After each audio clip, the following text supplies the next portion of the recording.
Good afternoon, everyone. Good afternoon. We've just kicked off day 2 of the Virtual Australian Whisky show. My name is Oliver Muda. I'm your host. I'm from the Whisky List. And along with David Ligoff from Alchemist Events, who runs the Whisky Show, we've partnered up together to put on this show for you guys today.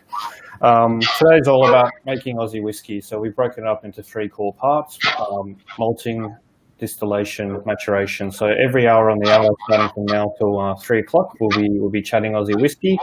And the first session, we're kicking off all about malting, mashing. We've got some wonderful guests of Aussie distillers all around the country joining us today. So I'll say your names and then everyone can give a 2-second hello. So we've got Gareth from Florio, Lee from Backwoods, Valero from Joadja, and Brian from Blackgate. The guys from Adams are hoping to join as well. I think they've got some internet issues. They might join a little bit later, so they send their apologies. But welcome, guys. Thanks for joining us. Thanks, Oliver. Hi. How's everyone today? How's everyone's keeping themselves safe during COVID?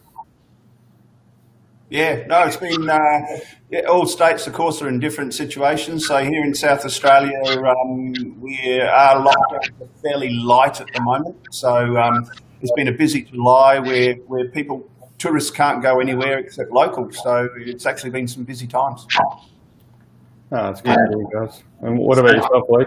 Yeah, stage 3 here in Victoria. So things are locked down pretty much. It's only takeaway, and most businesses have closed down on Wednesday. So yeah, back to stage 3, unfortunately. So hopefully we can get rid of this bloody thing. Everyone's in masks, and it's a very weird place at the moment. But looking forward to the end of it. Oh, that's good to hear. You keeping yourself out there in the countryside safe, Brian?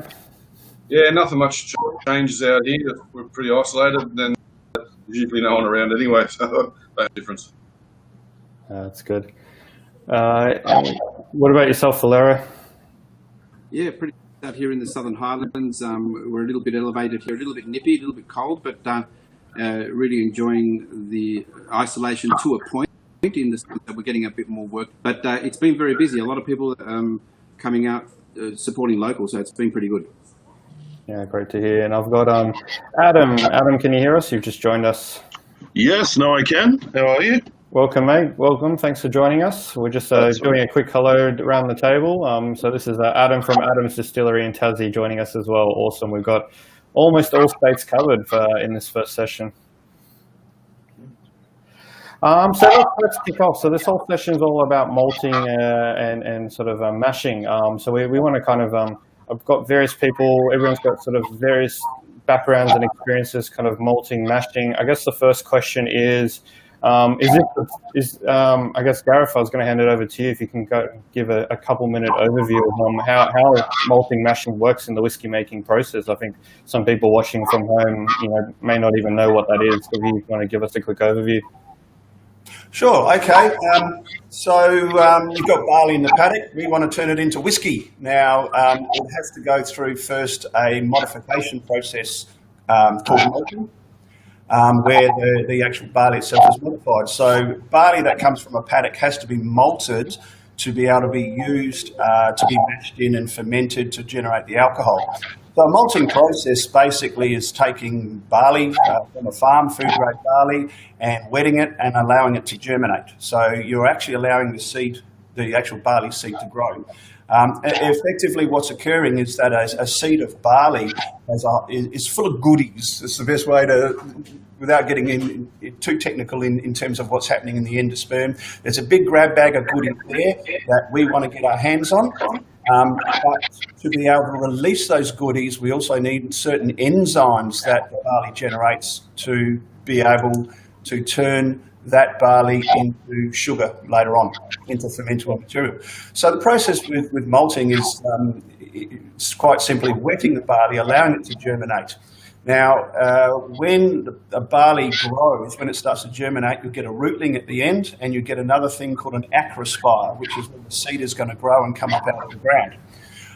Effectively, what you want to do is to get your barley modified, where that acrospire, basically, when it's about 80 to 90% the length of the entire length of the barley seed, that's when you want to stop the germination process, because you don't want all the goodies in the barley seed itself being wasted on growing a plant that you're not going to use. So once the maltster realises, and it's a separate trade altogether from brewing and distilling, that the barley has been modified or grown enough and germinated enough, they then stop the process, which involves drying the barley out, adding heat and fixing it in place. And so what you end up then is that germinated barley seed has been rolled and the rootling and the acrospire have come off. They go off to feedlot, to cattle, and you're left with the barley seed that can be stored for quite an amount of time in malted form. When you take that barley seed then and add water to it, crush it and add water to it at the right temperature, it will release the remaining enzymes that have been created during the germination process, and then those enzymes can attack the starches in the barley and turn them into various sugars, maltose, maltose, raffinose, even simple glucose. There'll be a little bit of that in there. And the role in mashing is basically trying to get water at the right temperature into that grain to start that process off. I've probably gone too far with that, haven't I? No, I love to hear the science behind it. To me, that makes, it's super interesting stuff. We as the consumer just, get the end product. We don't realize the amount of effort and sort of design process goes into right at the beginning, to even decide what kind of types of grains you want to use. I know Brian imports them from Scotland. Lee, you've been experimenting with kind of Voyager malts, and Valero, you've been growing your own. So there's quite a bit of diversity in the room in terms of just choosing the right grain, and how we kind of go into that. So thanks, Gareth, for kind of introducing us to the world of malting and mashing. Just a reminder from home. So if you're watching from home, send through your questions on Facebook, YouTube, from the Whisky List app. Throughout the whole time, I'll jump in if as questions start coming in. There's a couple welcomes. Hello. Someone's asked Brian, does Janice know where you are today, Brian? So yeah, she's off in Mudgee on a wine week with the girls, so she knows I'm stuck here.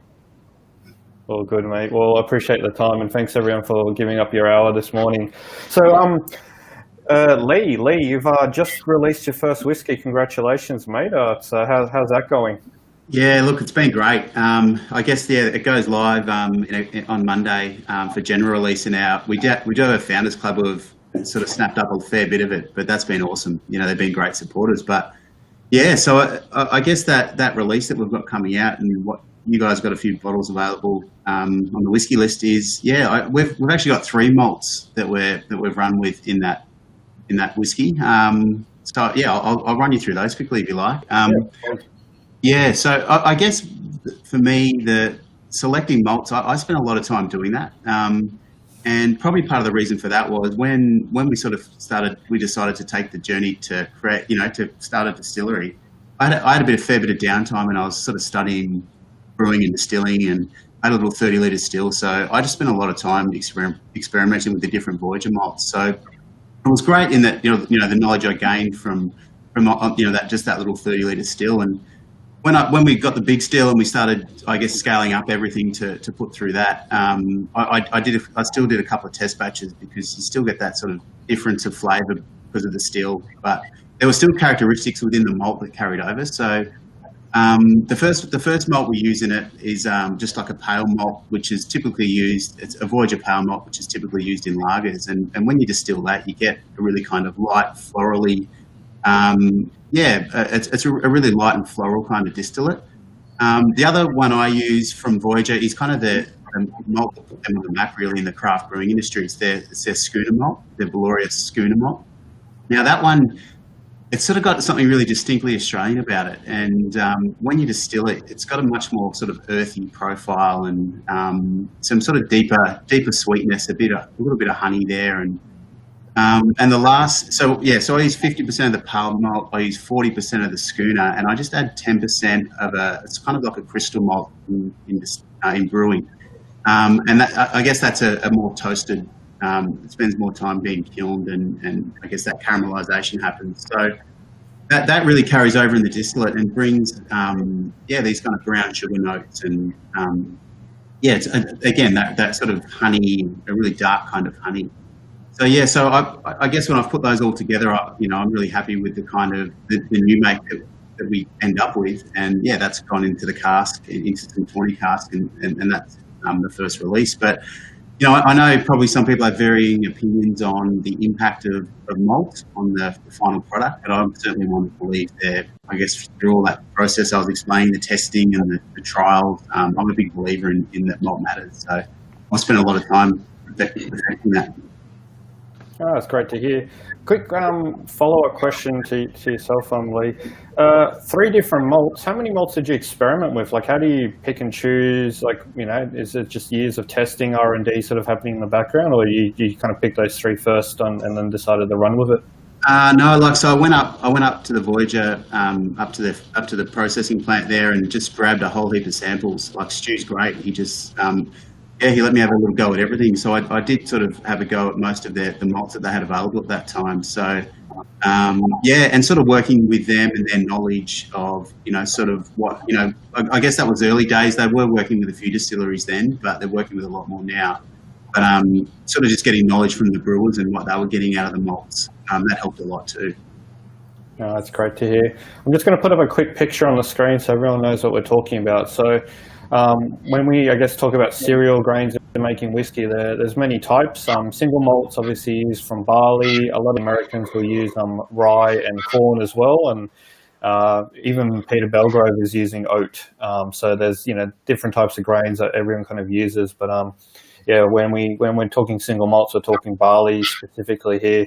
And traditionally in Scotland, I think the big process, I'll put up another picture up on screen, hopefully it pops up, is they've have these giant malting floors that Gareth was talking about before in terms of the aging process and getting them to kind of germinate once you wet it. They do a lot of hand malting traditionally. A lot of it's all done commercially now by big giant machines, but makes great marketing photos. This is a picture, I think, from the Balvenie malting floors. We've got another one here from Glendronach, I believe. So, some of these big ones, they've used to do it all by hand. Now it's done kind of commercially. But Valero, you do this by yourself. You actually grow up paddock to bottle entirely, the entire process. How did you get into growing your own barley? Well, look, I think the main thing for us is that we wanted Joadja herself, if you like, to dictate where we would go. The idea of provenance, of terroir, if you like. I hate that French word, but the point is that we wanted to see what the site had. And so we put down some barley. We certainly got a little advice from different people. You may know, of course, Voyager do our malting as well. We don't do it here. So paddock to bottle, except for the malting. But the point is that certainly the flavour comes from the site. So the soil type, the fact that we're in a valley, not ideal growing conditions, makes the grain suffer a little bit more. Generally, I've been told that means the plant's going to throw all its nutrients to the grain to survive, and you're going to get a slightly different profile to, say, commercially grown grain that may be all about yield. Not all about yield, but a lot of it is about making sure you've got a nice, plump, healthy grain to extract as much starch and ultimately sugar and alcohol as you can. So to answer the question, first and foremost, let Joadja dictate. But that's not all of it. We do use commercial grain as well. So probably about 10% of our current production is paddock to bottle from our paddock. We're going to double that this year. And so the point being, let Mother Nature dictate that first. We don't spray it with anything. We don't use any fertilizers. It's organic, not certified at the moment, but it will be next year. Just to let people know that this is a grain that hasn't been produced for yield. It's been produced just simply because we want to see what Joadja lets us have, for better or worse. It's awesome to hear, and I love the fact that you're one of the very few distilleries, I believe, in the world. There is a growing trend. I think the Brook Laddie guys and what's his name, Mark Rayner, who's just started a Waterford distillery in Ireland over there as well. He's quite big on the whole terroir. I can never pronounce it either, that French. Yeah. But yeah, there's a growing trend to kind of a bit of transparency to kind of educate the consumer around where the grain's coming from, how it's made, where it's being sourced from. And I think Voyager Malts down here locally are doing a fantastic job in kind of producing a whole range of grains for us to kind of work with. Adam, over to you. What's your experiences down in Tassie? Are you guys doing anything different down there? We're doing a few things different. So we also grow our own grain, probably for about 80% of our yield at the moment. We're in our third year of growing. We ran 2 years of two-row Westminster. This year or last year, we put in Planet, which gave us a much better yield. So we got about 200 tonne last year. We were doing some experiments with some different types of grain as well. So we had a Beechwood smoked from Germany. We had a Tasmanian dark crystal, and sort of doing some combinations. But we've kind of pulled back a little bit now, mainly because we're producing about 4,000 litres of new make a week, and getting the specialty grains into our hopper system actually became an issue. So now we're pretty much just running with our pale malt that we've grown, and then beds heavily peated that we bring over. So that's sort of really on the grain side of it. Maturing wise, we do some different things with the barrels, but I'm not really sure if we're going into that today. But yeah, we just did some experiments. Our yeast profile, we've changed a bit now. We're using a combination of a champagne yeast and an ale yeast, which is giving us some phenomenally funky flavours. So we're sort of getting a wash that tastes like a sour green apple cider Chardonnay kind of flavour, which is pretty weird and out there. But yeah, we just sort of wanted to do something different when we actually came to fermenting our sort of homegrown barley. And then we just use a traditional spirit yeast when we're just using our peated. That's really good to hear. Question, I guess, to the entire group. Have you guys been experimenting with your maturation process and number of days you're kind of letting the fermentation, I should say, in the wash tanks? I'll hop in here just with a little bit of an idea here. A lot of this is also based on different philosophies that run different distilleries. We all have our own different philosophies and things, and coming from a brewing background,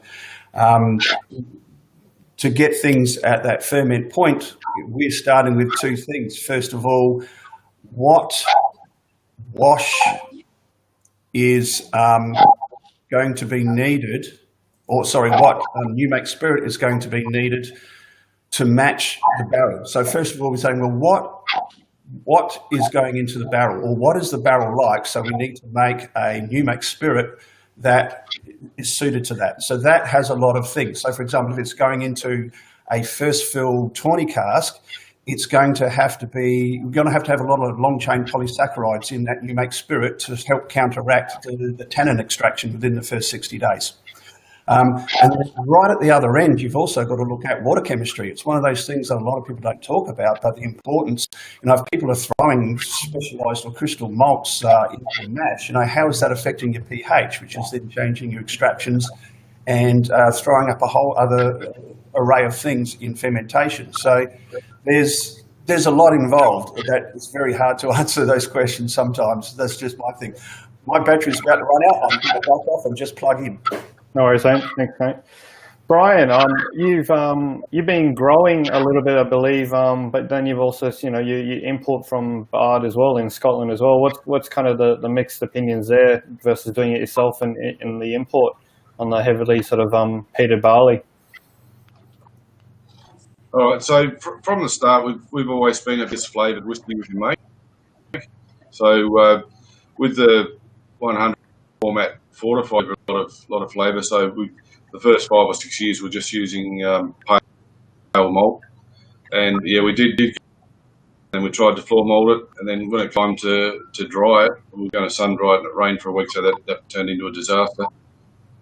So I soon realised that that's best left to the profession, and then about 3 years ago, there was no distillery in Australia that specialised in wanted to take on that role and see if we could make some really decent peated whiskey. So we've done that for 3 years, and we've actually finally come up with peated whiskey we're happy with. So I've got that out of my system, so we're going back to pale now, and just a lot more research has gone into caskings. But yeah, we're talking about malt. What I found is that not a lot of the flavour of the malt comes through if you're using small casks, because especially with our climate, the cask flavour. So I'm probably in a different camp to Lee. I'm not a big believer in big different mash bills. I think the malt doesn't impart a lot of the flavour. They've always said about 70% of the flavour comes from the cask. So that's why we went to peated. So that definitely imparts a lot of your spirit. So yeah, that's where we're up to. We started went to peated for 3 years, and now we're back. Oh, good to hear. And Adam, I believe you guys are just releasing your first peated release as well, right? We are, yeah. So a couple of years ago, we were similar to Brian. We wanted to look at some peated. We didn't dive in too much. I think we've only got anything coming. I think we've got about 7 casks of peated coming on this year, but we have laid down a lot more in the last 12 months. But we did a bit of an experiment with some New Zealand medium peat. We tried some Simpson peat, but we found that the beds just seemed to work better for what we wanted. We've put them into fairly large format casks. So we've got tawny and apera or sherry casks. But we do this bit of a weird thing where we only half fill the cask and then we roll them round all year round to sort of increase our liquid to wood ratio. So this year we've got, actually I think now we've got some ported or tawny peat coming out. And then I think next month I think we've got some sherry as well. So just sort of something different. But yeah, we've only got a limited amount before we just get back into our normal releases. Oh, that's good to hear. And I guess a question kind of to the wider group, and anyone jump in. What's the deal with, I guess, all the different yeast types? I know there's millions of different yeast types around the world. You've got your traditional sort of brewer's yeast, distiller's yeast, but then there's, you guys have kind of mentioned a few other names. For the end consumer, does that play a super important role in kind of making a very distinctive Aussie whiskey and you know, a flavour profile unique to your distillery, or is it kind of much of muchness? How much does that play in sort of into the final product? Once again, it's part of a whole process there, and you can go right to the very end again. It depends on what kind of wood you're going to put it in. Like I say, new make going into first fill Australian barrels, any sort of ester profile you're getting from your yeast is going to get squashed very rapidly in one of those barrels. If it was going into something like let's say a Jim Beam barrel, you're going to see more of that ester profile come through. But then that's going to depend on how you run your cap points during your spirit runs. It's going to depend on your yeast management or your yeast husbandry during ferment in terms of temperature controls and all those other things. You're even going to change your ester profile depending on how cloudy your runoff is out of your lautering and sparging. So there's a whole heap of things that can affect whether or not you're going to get a yeast profile and whether or not that ester profile from your yeast is even going to appear in the barrel in years to come. So it can be tricky. Oh, it's really good insight. Any other feedback from the rest of the group? Well, just to expand a little bit on that, we've recently had a cooperage rent a shed office, and we've been trying to learn as much as we can about the barrels. And just to sort of add a little bit to it, the biggest thing that we've noticed in the last 18 months now is also with our toast and our char. We've noticed that heavily charred casks have really stripped sort of any flavour from our new make, really. So we've actually, especially with our peated, gone to quite a light char. But we then have to alter our new make to make it a lot cleaner, because we're not going to have such a heavy char on that to clean it up. So, yeah, you're exactly right. There's all sorts of changes, manipulations we need to make in those new makes, those cuts, those profiles, depending on what we're putting them into, and then how those barrels have actually been prepared with format size as well as toast and char. That's really, really interesting. I think from the Australian sort of consumer's perspective, we don't realise how much time, effort, dedication, blood, sweat and tears just goes into this part of the whiskey making process. I see there's some nods in the room. It's at least from my perspective, super interesting to hear every time I visit a distillery. Everyone's like, oh, show us the final product. You know, there's the romance of the barrel and, you know, pulling it out. But, you know, whiskey actually starts from making quite a terrible tasting beer without the sort of the hops being thrown in at the end. I think Lee's just trying to reconnect. But yeah, is there a particular sort of flavor profile you guys chase for your sort of your final sort of mash there? I know when I was chatting down last time I was down in Tassie, the Lark guys are chasing quite a sour, old sock, rotten banana sort of flavor, but that, once it goes through the distillation twice, it makes quite a good tasting new make. What kind of flavors do you guys chase from your beer that you're making before you distill it? Anyone? Well, we try to make it a beer, in our opinion, which is drinkable on its own. Our sort of distillery philosophy is that if it's good enough to drink at every single stage, then you're going to end up with gold at the end. Not saying that slightly off flavors or slightly off esters won't bring some great complexity and flavor, but we are sort of trying to chase a product, especially in our wash, that is very, very drinkable. And that's what we found. So that yeast I mentioned before, which was a sort of that champagne ale sort of yeast, it's called. We're buying it from fermenters. It's D53. When it's no secret, anybody can sort of get it. But we're just finding that the wash we get is just so delicious on its own, like that sour apple cider kind of Chardonnay flavour, which we're absolutely loving, and it does transfer through into our new make. So we spent a lot of time working with Justin Fox at Bintani to find a yeast profile that worked with the barley that we'd grown on the farm, and that was the one that we came up with. So I do think chasing particular profile is very important, and back to your previous statement, I think the yeast is just as important as well. No, I know for us, one of our main things we push is right from mashing in is the generation of long chain polysaccharides that can make it right through the system to the barrel, and beta glucans. And so for us, what we're chasing in our entire process is long chain sugar that isn't broken down very rapidly by yeast. Of course, we do want shorter chains, maltose and so on, that can create alcohol, but it's also about generating mouthfeel and residual sweetness that changes the perception of the way oak and tannin tastes at the end product. So how you perceive, for example, tannins that are extracted out of the barrel in your whiskey is determined by the amount of long-chain polysaccharides you're generating back in the wash. So it's everything affects everything else down the line, I suppose. What about yourself, Brian or Valera? Are you guys, seeing the sort of same things in your wash? Certainly. I just learned how to. Oh, sorry, mate.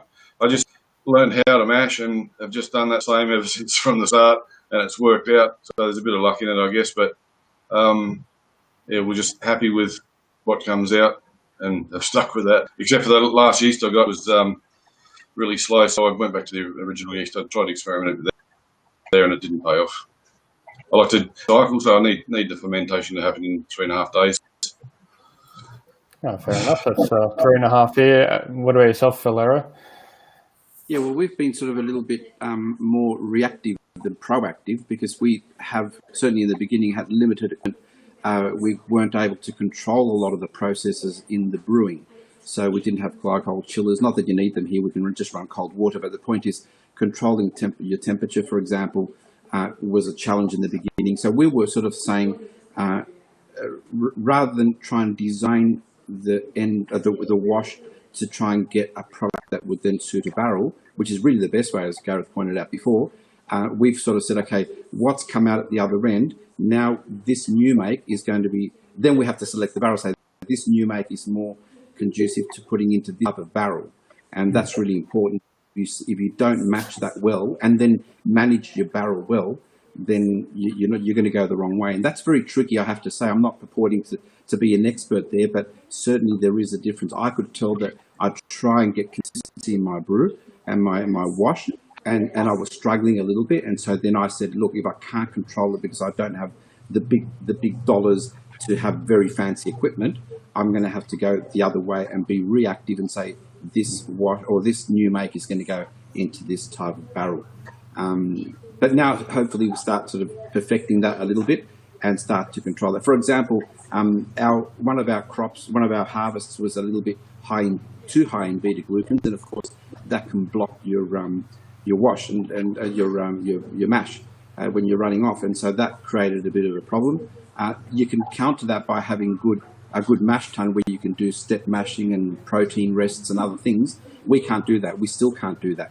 So again, they're the sorts of things we struggle with as a paddock to bottle where we do the brew. Most distillers do the brewing, not all of them, but certainly that's a big challenge for a distiller who's doing their own brewing, making sure you have consistency and control over that mashing in. Very tricky, and as I think it was Gareth that mentioned before as well, controlling your long starch strain or your saccharides and so forth, it can be pretty challenging for a distillery that doesn't have very, very good equipment that can be very responsive to temperature and controlling how you handle that breaking down of starch to sugar.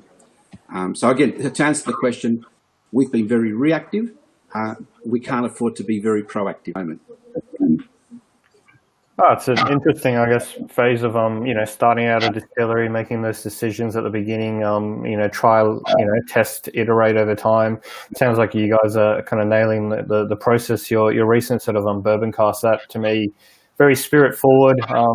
Delicious to hear what you guys are producing. I've got a couple of questions coming in from Facebook. From Daniel, he's a hobby grade distiller. Wants to know any advice when it comes to choosing grains and yeast choice, and any getting started as a hobby. What's kind of the plan there? I could probably speak to that a little bit because I guess that's where I cut my teeth. Just on little equipment, and look, I reckon half the fun when you're mucking around like that is experimenting. So I would suggest have a go at everything.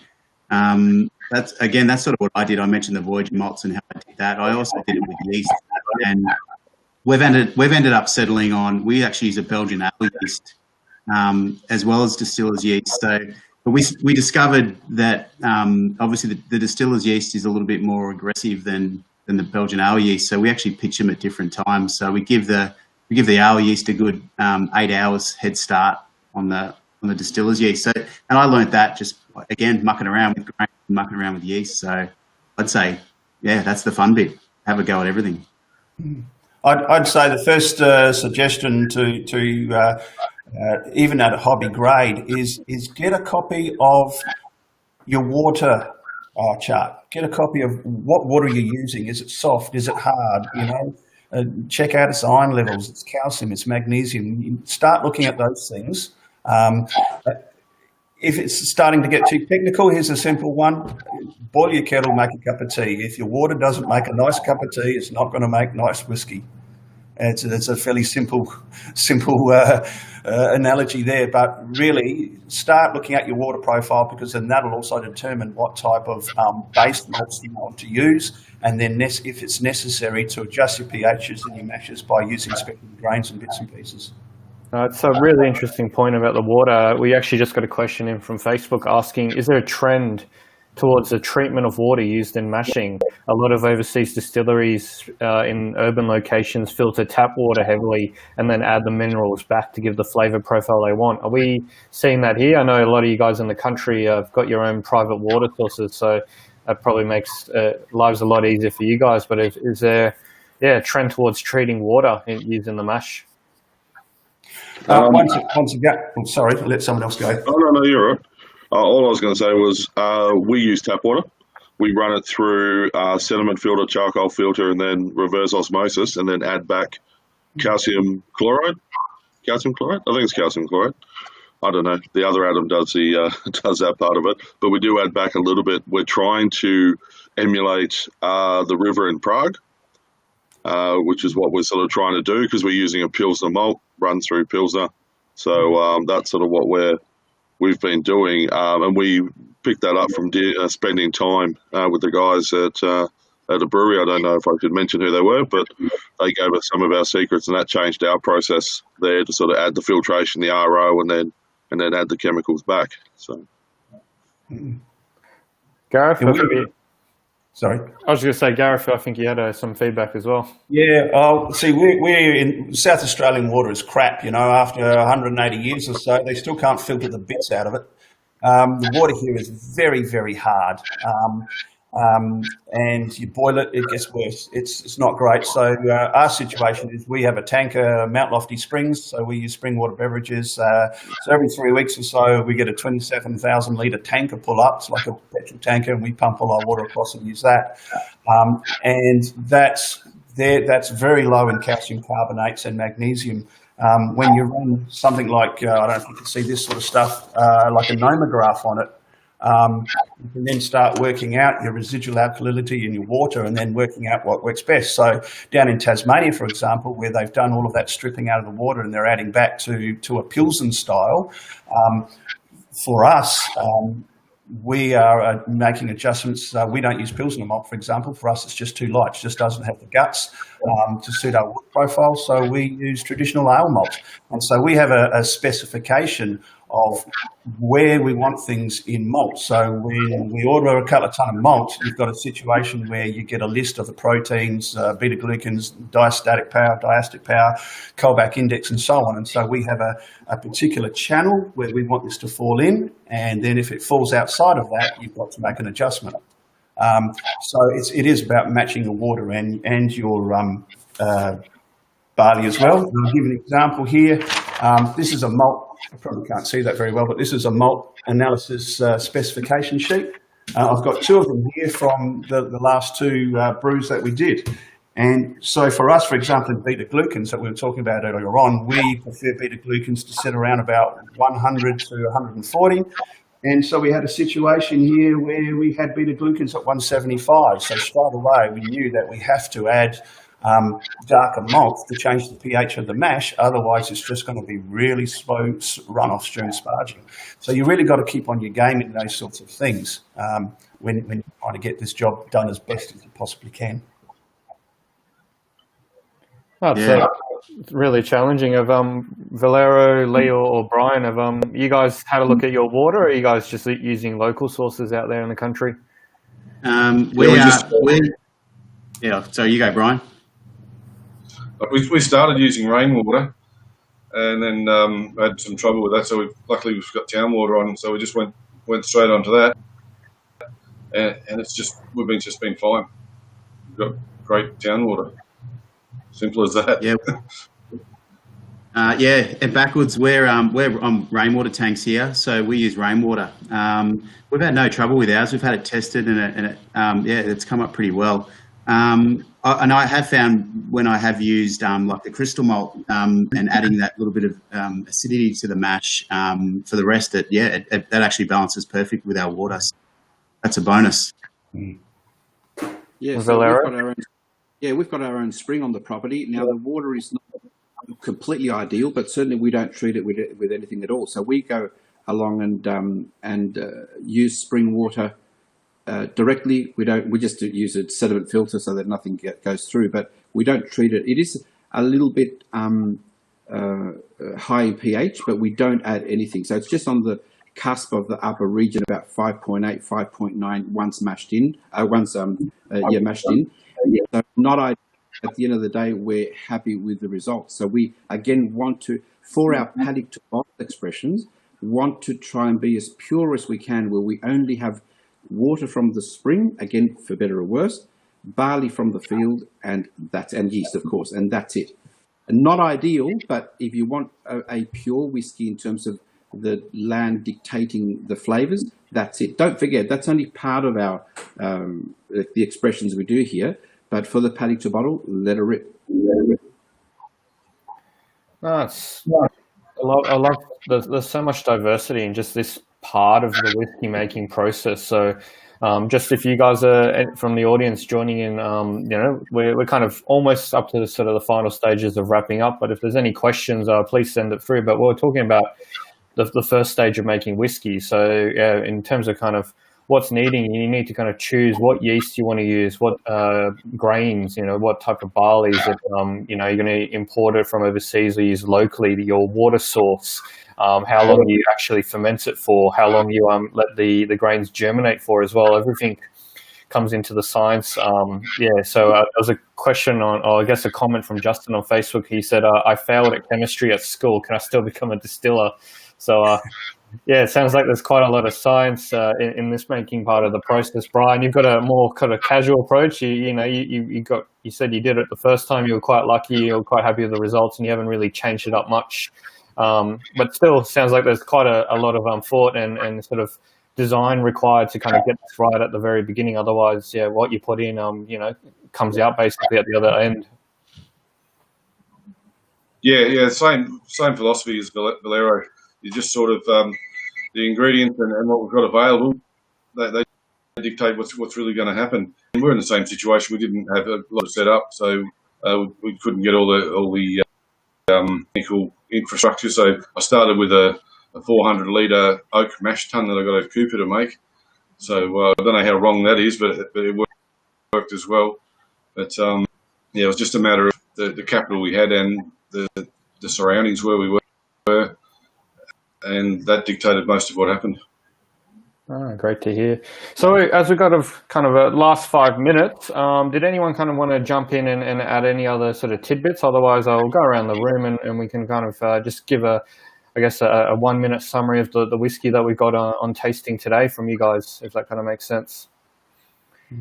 Any other feedback regarding malting, mashing, grains, yeast, nothing like that? All good? Oliver, I'd just say, just sort of confirming, my philosophy too is just pretty much in line with the other guys in that I think the most important thing is you find your way, and I'm just obsessed by being consistent and doing it the same way every time. And then if there is a variable, I can find it.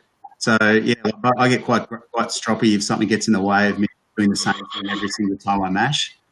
So I think that's the biggest tip. Once you do that, and there is a variable, you can track it and you can find it, and then you can dig deeper and obviously what Gareth's done there with his water and his malts, and that's when you sort of start that process. But I sort of feel I'm a little bit like Brian in that I've sort of kept it the same way, and I feel like I'm getting pretty good new make and pretty good spirit coming out. So I'm really sticking to that. So that's my last little bit. Great to hear. Anyone else? Yeah, sort of, I guess the tip that I'd give to, and this is what I give to anybody who calls up that's looking to maybe get into bigger scale or even commercial level, you really won't know what you're going to have until you have a go. You can try and plan and design and do the best you can, but until you actually run your gear with your mash and your stills, you won't know what you're going to produce until you do it.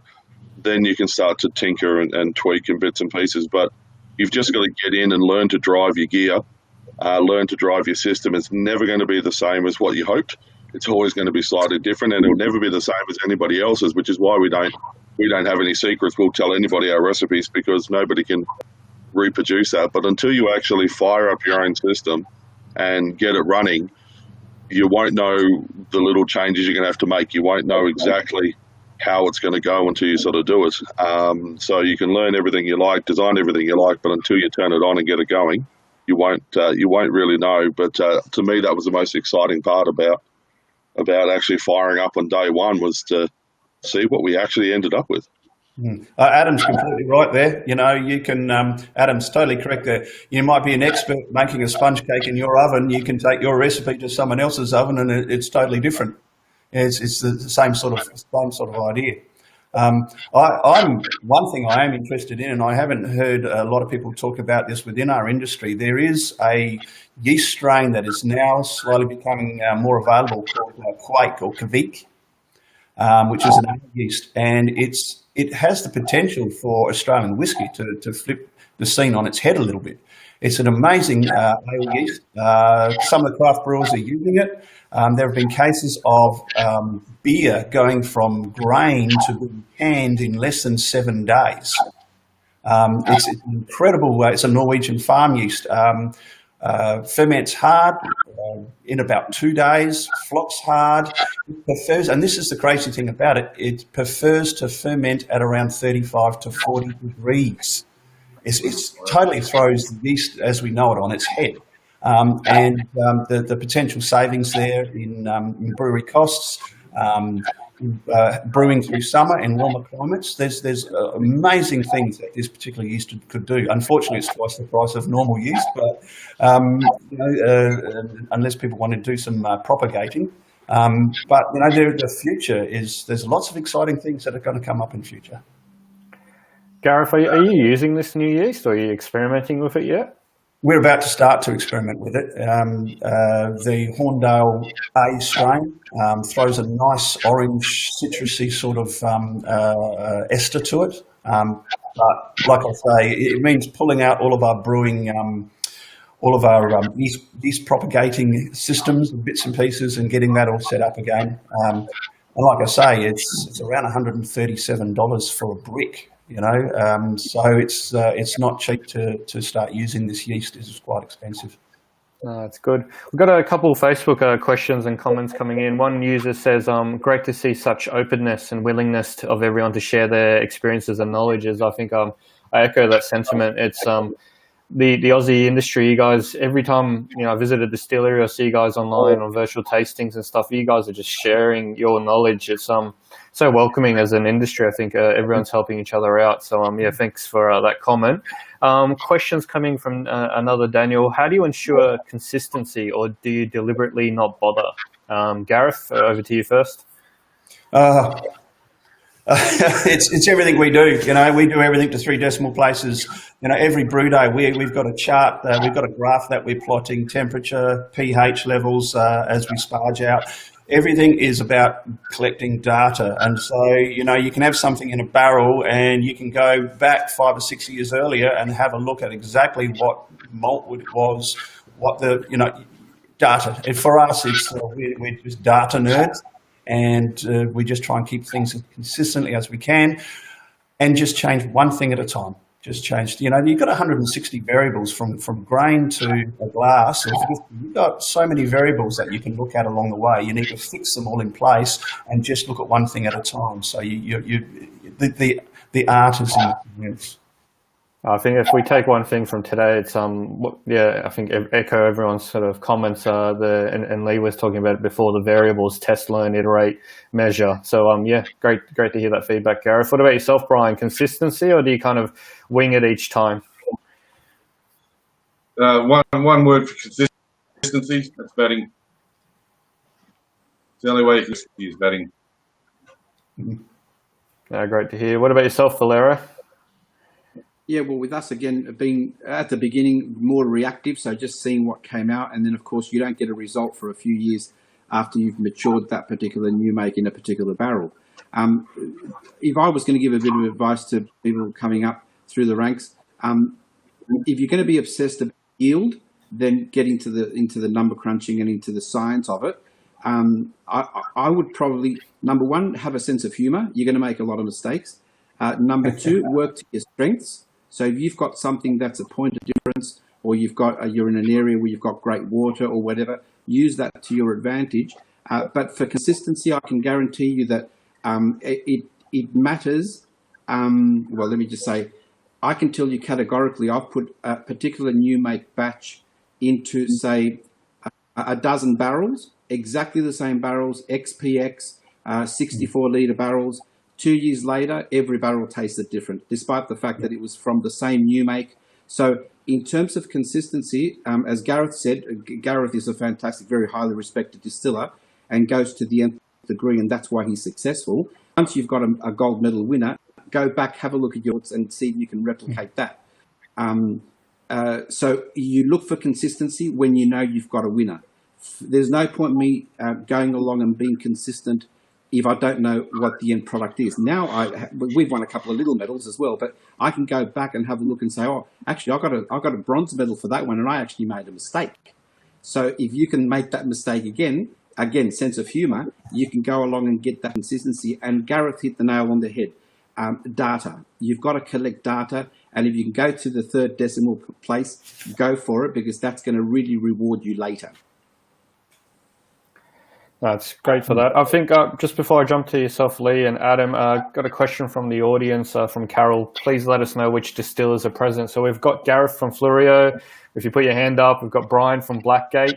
We've got Valero from Joadja, Adams from Adams Distillery, and then Lee from Backwoods. So that's hopefully answers your question. But Adam, what about you? Consistency or winging it?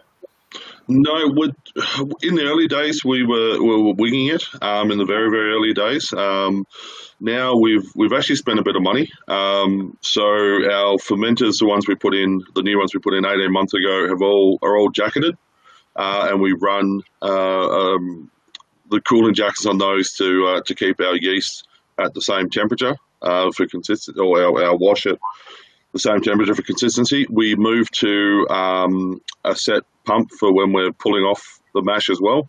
We added an underback to sort of remove any kind of pressure sucking on the bottom of the grain bed. We've got a pump that's set to do our 27 litres a minute, so it pulls off consistently. And then just a little bit more on what Brian was saying about vatting. We vat all of our new make. So we put roughly 2 weeks worth, I think, together, and then we sort of will do a couple of days of barrel fills to at least have a consistent new make. The data collection was something we were not overly or put a lot of stock in early on, but we've now since changed. So yeah, we're sort of trying to collect as much data as we can, keep the records going as much as we can, and we are finding that now is definitely helping with consistency, because we can go back, have a look and see what we've done previously, whereas the first couple of years, I think our records were like how much grain did we use, what yeast, and then how much new make we got at the other end. I think it was one line on an Excel spreadsheet. But that's all changed now for us. Yeah, cheers. Thanks for that insight. Lee, over to you. Lucky last. Yeah, sure. Look, I'm probably a bit like Gareth in that I'm a spreadsheet nut. I'm a self professed nerd. I love data, and I just collect as much as I can. And I guess as our processes have developed, increasingly I'm trying to be consistent to the point where I ferment at the same temperatures and temperature control, and I pitch the yeast at the same time. I mentioned the head start on the ale yeast before. That always happens, to the minute. So I'm obsessed by data and just keeping things as consistent as possible. I think that's really important. No, that's good to hear. And if I'm not mistaken, Lee, you're a teacher as well? Yeah, that's right. Yeah. So, Brian, you're an ex-teacher as well. I think teachers, something about the teaching sort of industry makes good distillers by the sounds of it. Well, we can blame it on the students sending us to drink, eh?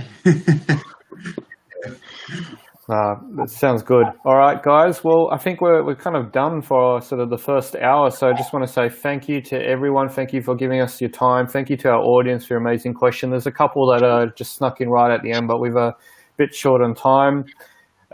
David Baker, I'll let you into the room in a second, mate. I can see you texting me, so just hold on. We'll just say our final wrap. So thanks again, Gareth from Flurio, Brian from Blackgate Distillery, Valero from Joadja, Adam from Adams, and Lee from Backwoods. It's been a pleasure, guys. Thanks for sharing your whiskey with you guys. So I'll just do a quick recap. So Adams has a peated port cask at 59.5%. Flurio has a signal to noise, which is at 51%. Who else we got here? We've got Joadja's Batch 10 ex-bourbon cask, paddock to bottle, 62.9%. Blackgate is a 3-year-old peated port, cask BG074, which is at 66.5%. And I think that's everyone. Did I miss someone? Sorry. Backwoods, where are you, Lee? Sorry, your batch 120, your brand new release at 48%. And I apologies, our designer made a spelling mistake. You guys are from Victoria, not New South Wales. So anyone who's trying to find them on the map, they're in Yum. I don't know how you pronounce it. Yakandanda. Yakandanda. It's probably not a bad time to be mistaken for someone from New South Wales. So thanks for that. But thanks, gentlemen, for your time this morning, and then we'll see you, no doubt, hopefully in person the next time we do this and this whole COVID thing's over and out. But look after yourselves and take it easy. Thank you so much. Thanks so much, Oliver. Thank you. Cheers. See you guys. Take it easy. you. So just going to switch people off. Here we go. We've got Ian there. How you going, mate? David. G'day. Jumping you on. I think Here he is. Andrew's just joining as well. Who else Here he is is. in this Well done, session? Andrew. And Peter. Here we go. Can you hear me, Oliver? It's working. Yeah, I can hear you all. Oh, good. Good afternoon, gentlemen. Good afternoon. Gang. How is everyone today? Hopefully everyone's well. Well, going well in the coronavirus of the world, centre of the world. Have another whiskey. Thanks, David. Another whiskey, that'll fix it. Yeah. Are you David and Andrew, are you guys even allowed into the distillery, or is that kind of... Absolutely, and we can operate because we are declared an essential service. Is this because of the sanitizer situation? No, because people need to have a drink when they go home. It's very important, very No, important. we're essential, beverages down here is an essential service, and we have to obviously abide by certain rules and whatever when we've got staff there. We can't bring clients in, but now our production is still continuing. It's great. No, that's great to hear. And what about yourself, Ian and Peter? I know you guys chatted with us last night, but you guys are still distilling throughout. No pauses from your end. Ian first. No, we haven't missed a beat. Have not missed a beat. The only thing I can say is the traffic's now back to normal, and it's a pain in the arse. When we first had our close down, I was riding my push bike to work, and it was really pleasant. There was no one on the roads. And now it's just like it was 6 months ago. So what takes you 5 minutes longer to get to the office now? Yeah, unless I get back on the push bike, but it's too bloody cold and too far. Hey, can you get pinged for 0.05 on a push bike? You can, but I think you've got to be pretty stiff to get pinged. You can't get off and walk your bike past a breathalyzer, you're doing something wrong.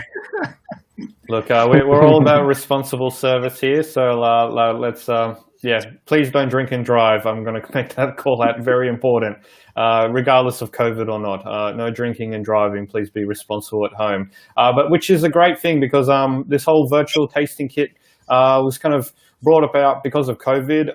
We used to run the whiskey shows from Alchemist events. I'm from the Whiskey List. My name is Oliver Muda, if you're joining. Because of COVID, the physical shows that are kind of run around the country had to be paused because of social distancing and then the lockdown that happened. So we partnered up with David from Alchemist Events, who runs the whiskey show, to bring you guys the virtual whiskey shows from home. So we've run a couple. We've done an American one. We've done a single malt one. This is our third one, which is all about Australian whiskey. So if you guys are joining us from home, welcome. This is part 2 of 3-part segments that we're running today. The first one was around malting and mashing, and all these videos are recorded. So if you've missed the first segment, you can watch it on Facebook, on YouTube, and in the Whiskey List app. A quick shout out, don't forget, as you're tasting your kits from home, rate your favorite whiskies, please. It's really important you share that data with us. You can just jump into the app, click on the bottle, click on the rate, and then give it a nice star rating. All that information is used to kind of tell us what what whiskies to kind of surface to the whiskey consumer. Our algorithms run in the back end and recommend people new to whiskey what whiskies to try. So the more you rate it, the more it shows up ahead to new consumers, and we get more people drinking Aussie, more local as the end game here. So it's a really important point I wanted to call out. So try at home, rate it at home, and then from the app you can also buy the whiskey as well that you guys are trying. So there's some special show prices that the distillers have provided for a 2-week period. They're active. There is some limited stock. Some whiskey is just super hard to get. So if you jump on quick, if it sells out, it sells out. I'm sorry, that's it. It's done and dusted. But gentlemen, thank you for joining us today. I think we're pretty much good to kick off. So just I might actually put everyone's names up on screen. There's a setting here. Sorry. Let me click on that. It's all saying Andrew Baker. Can you guys see different names, or I don't know why it's. No, I'm everywhere. All right, I'm going to turn it off. There's some bug happening in the software. Apologies, but just put your hand up as I say your name. So you got Peter Bignell from Tassie down in Belgrove Distillery. You've got Ian Schmidt, from South Australia, Iniquity. You've got David Baker from Bakery Hill, and then you got Andrew Baker as well. Cheers. Martin Pine from Riverbourne was also meant to join us today, but he's been otherwise indisposed, so he sends his apologies. But there's enough of us on here to kind of get started. So let's jump in. Today's topic for the next sort of 50 minutes or so, we'll be chatting all about the distillation process. So we spent the first hour talking about grains, yeast, malting, mashing, etc. But keen to kind of dive into your experiences, your opinions, your experimentations, your innovations around what you guys are doing with distillation. But before we jump into your unique experiences, can I get a volunteer from the audience to kind of give a couple-minute overview of what is distillation in the whiskey process? What does it mean? How does it work? Who wants to kind of dive in and get us started? Over to you, David. Okay. Thank you. Distillation. It's a very interesting word because a lot of people think that distillation is a single process, and it's far from it. When we're talking about our whiskies, distillation is in fact distinct processes. We have wash run, we have a spirit run, and they're both very, very different. The other thing that a lot of people don't realise is that distillation is a long process, but it also involves increasing temperature. We do not, making whiskey, distill at a set temperature. We start in the morning at maybe, in Melbourne, 5 degrees. Further north it's a bit better, but we start at a set temperature, and then throughout the distillation run, the temperature increases to just under 100 degrees. So these are the two things that people don't realise. First of all, that wash run and a spirit run are very different. They have different functions. And very quickly, a wash run basically compresses the charge for us by a factor of 3. So if we start with 900 litres, we end up with 300 litres. If we start with 10% alcohol, we end up with 30% alcohol at the end. That's all it is. No more, no less. The spirit run, on the other hand, is where each of the distillers here today is able to craft and to manufacture the exact flavour and style of whiskey that they want. And this is a very, very important part of the process. So the spirit distillation is the one that gives, for us, Bakery Hill, the characteristic flavour that we have in our whiskey. Thank you for that overview. Is anything else missing from the rest of you guys you want to add to that, or? Peter, you're on mute, sorry. We can't hear you. Still muted somehow. That may not be a bad thing, actually. Still muted, sorry mate. Not sure what's going on. I guess while Peter's reconnecting there, Ian, you want to add anything else to that? I've never done it, but you can also distill the other direction by freezing it. It's the separation of alcohol and water, basically, by differentiation of boiling points or freezing points. So if you really didn't want to get your hands burnt, you could go the other way and freeze the stuff and separate the water, because it would freeze first from the alcohol, which wouldn't freeze till a much lower temperature. Just thought I'd throw that in. Right, so you learn something new every day, but I wasn't expecting that one. Is anyone around the world freezing whiskey? Not that I know of. Eskimos, mate. I don't think it gets cold enough up there to freeze whiskey. Potentially, I might, if I can, Ollie, just if there's people sort of who have been from the brewing session earlier. I'm not quite sure where that sort of finished, but I guess more of it as a natural continuation. You've brewed, you've got your beer essentially at 6, 7, 8%. So the distillation part really is condensing that volume of sort of low percentage alcohol into a far higher concentration alcohol by effectively vaporizing the chemical elements of the and each chemical element of the brew can have a different boiling point. Hence, some boil off at lower alcohol, lower temperatures, and as Dad was mentioning, once the temperatures start increasing, boiling across the heavier elements from the wash or beer. It can be quite distillation, but really, at the end of the day, it's just vaporizing into a vapor and then reforming it as a liquid again, but at a far higher alcoholic concentration. Yeah, it's basically separating the components, the mixture into its principal parts, depending on the boiling point of those individual parts. The oils and waxes, they're the things that have got the highest boiling point, and they're the things that come out towards the end. No, it's curious things, this whole whiskey making business, and until you kind of get your hands into it, I visit a few distilleries, and you kind of see these big giant copper stills and different shapes and sizes, and you hear and you go through the tour, but until you actually a distiller sits you through and walks you through the process and kind of starts walking through the science of what's happening, it's quite magical. What's happening from the consumer side, but at the end of the day, it's like you guys have said, it's all about this concentration of the alcohol contents from this beer, this wash that you're making, doing it twice, so the alcohol ABV increases.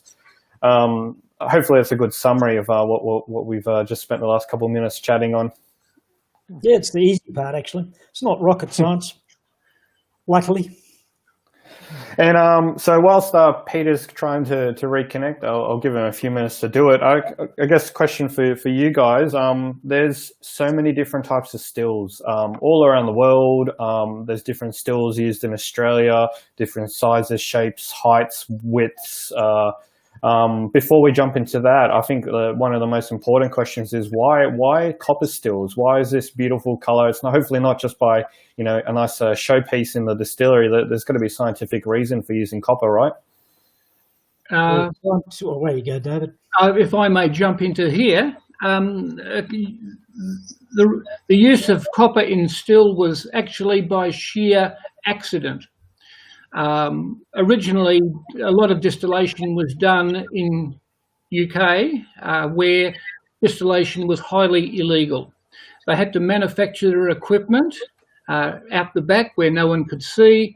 They had to pick up the metal where they could find it, and they chose copper basically because it was easy to manipulate. It was easy to hit with hammers to solder.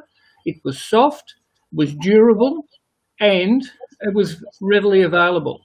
So they used copper because it was there, but they didn't realise that copper is really the only metal that should be used in whisky stills. Now, the reason for that is that when we're producing our wash, when we're producing our liquid, there are lots of sulfur compounds in that. As the wash is heated, the sulfur compounds are basically liberated and move through the still. Now, if it was a stainless steel still, those sulfur compounds would continue through the still and would come out with the liquid, and we would get a sulfur reek, which you can sometimes detect in whisky. But by using a copper still, there's a chemical reaction, and that is that the sulfur is light, copper sulfur soluble, it is black, and so if you're using a copper still, stick your head in and you'll see basically what the still's doing is purifying the vapor so that you don't get this reek in the whisky. Copper, but it is by far the best material distillation. Oh, it's good too. Thanks for answering that question. I've always wondered. Peter Bignell, are you back, mate? I don't know. Am I there? Yeah, you are back. Welcome back, mate. Thank you. I had to reboot the whole computer. I just could not work out what was wrong. Yeah, I think I've done about 5 of these shows now, and only one worked straight off. And that was when I rushed. Someone texted me and said, "Quick, get on the show. We're going to want to put you on." Rush, click, and away it went perfectly. Every other time I prepared, it doesn't work. Anyway, we're here back. Good to have you back. So we were just to catch you up. We were just chatting. Why is copper used in the still making process? Was there a legitimate reason? Was it by fluke or was it purely by design? But Andrew's kind of just taken us through. Sorry, David's just taken us through what the reason for it. Just right at the end, David. Copper sulfate. Yeah, Sure, black. no, Yeah, I get a lot of copper sulfate. Blue. No, not sulfate.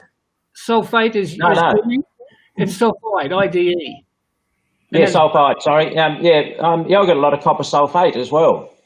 You often get drips at the end of the day, the drip on the floor. They end up with a big blue ring on the floor. You do get a little bit of that as well, but basically that's not that's soluble, so that's going to go through the whole system. Copper sulfide, IDE, is insoluble, and once it bonds with the copper surface of the still, it's locked in place. And the only way to remove it is then to clean the still down with sodium hydroxide, which will then remove it. Yeah, thanks. I didn't know that. Yeah. We've hose and it goes. That's a good point. We've got a couple of questions coming in from Facebook. Peter, I will get to your question in a second, Peter Galata. I just want to show a couple pictures of some stills examples so people from home can kind of see how unique whiskey making is. So the first one here is kind of, your standard, copper still. I am not comfortable talking through sort of the technical things, so I have no idea what that round thing is in the middle, if anyone wants to talk to that. Or the reason for having it? It's described as a boil ball. It's meant to assist with a bit of reflux to refine the alcohol some more. I'm not sure that it does, but that's the theory. Oh, good to hear. It's often called an onion, I think. And it's just a small surface area. So when Ian was saying reflux, it condenses in there. Some of the vapours condense in there, and the sulphur sticks onto the copper, or it turns into copper sulfide. And drips back into the still again, the liquid does, and then it gets boiled again and again and drips back in again. And every time it drips back, you get a bit more purer product. And that onion, that ball on there, it increases the surface area to get a bit more condensation to drip back into the still. Yeah, thanks, Peter. I've always wondered. That makes a lot of sense.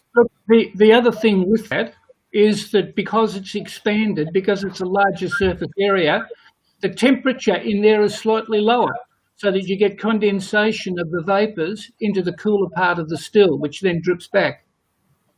So it's actually a slightly cooler part of the still for condensation of the vapour, which then causes this reflux to occur.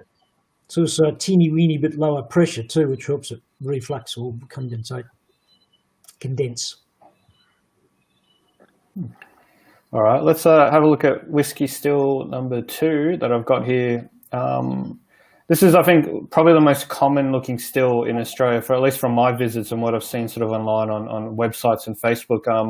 Most Aussie distilleries are kind of focusing on this kind of typical shape. I think, it's to me, it just looks like a normal whiskey still, but I imagine there's so many different parts in terms of, its design, its width, the height.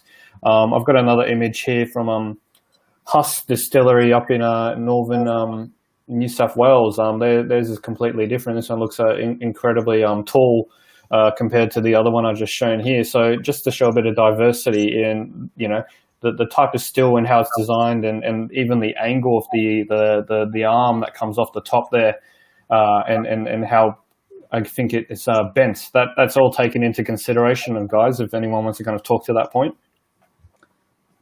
The line arm, I think it's called. Every element of the still shape size is to determine really it's going to get the flavour of the spirit that you're going to get at the end of the day. So before you even start, you really need to work out what flavour whiskey, what signature profile you're looking for. You then need to speak to the still designers to work through what still and design is going to provide that with height, the width, whether it has that reflux bulge or boiling bulge, even down to the line arm, which you saw at the top. Some line arms go up a bit, some go directly straight across a bit. It's all selecting which elements, which chemical elements and vapour that you want to carry across into your whiskey. When Dad started 20 years ago, he had a real passion for the style of whiskey. So he obviously had to get a still designed in the UK to produce that particular flavour profile. So our still does have that bulge, find certain chemical elements and flavour comes by that design, and that's what we want in the whiskey. And Peter, I believe you've built your entire still yourself, right? Like you don't have your normal traditional sort of typical looking still. You've kind of put something together. Yes, well, it's based on one of Bill Lark's earlier stills, and looked a reasonably simple one to build for myself. And he won quite a few awards in the early days with that still, so I thought, oh, that'll do me. And it was just easy to build, very compact. The condenser actually sits straight on top of the still, and it looks like I think it was that second one you showed where you said this is a very typical Australian still, except it doesn't have a line arm on it. It just the cone on the top of the still is the condenser. But there's other copper inside that cone. That cone on the top of mine is a double skin, which has cold water around the outside of it, so that's the condenser. But inside that again, there's another copper cone that looks a bit like a witch's hat. They sit on the roadside, but made out of copper, just for the extra copper contact. And it's just quite as simple and easy to build and compact is what I like, because the little room in my distillery in the old horse stables, there wasn't a lot of room in there, so just that compact design sort of suited me quite nicely. And if I'm not mistaken, to the right of you, there's a new still currently being welded up, right? There we go. Yep, been there for quite a while. I had quite a big contract to go to. How can we go here? No, that way. Bit hard to drive this anyway. Sorry, right. To stand up. I had quite a good contract signed to go to China, and I thought I'm going to run out of whiskey very quickly here, so I rushed, and that was meant to be finished by Christmas time. And then the Chinese guys had a big construction company had a row with Trump, and they sort of put the whole thing on hold for a while, and then the COVID hit, and so that's all fallen through for the moment. So it's I've only just started welding on it again, and I decided, I've got to get this thing standing up so it looks a bit better at least than lying down. So next week or so it'll be standing up there on a brick fireplace. Great to hear. And that is more like the traditional Scottish type stills, and with reasonably long neck. The condenser is going to be a little bit different from your traditional condensers though. But it does have a separate condenser, not like my other still that I've had for years. And does the type of still matter to the type of grain you're producing, or is it much of muchness? Yeah, I wouldn't have thought so. There are things called cognac stills and brandy stills, but really the principle's all pretty well, all very, very similar. There are totally different stills. There are continuous stills, the coffee stills they're called. Not they make coffee in them. It's a nice coffee. An Irish guy invented them back in the 1800s. They are quite different. In fact, there's one of those in here as well in this room, but there's really nothing to see because all you see is a couple of a silver and a copper column sticking up, and that's all you can see. But that's a continuous wash still that I have.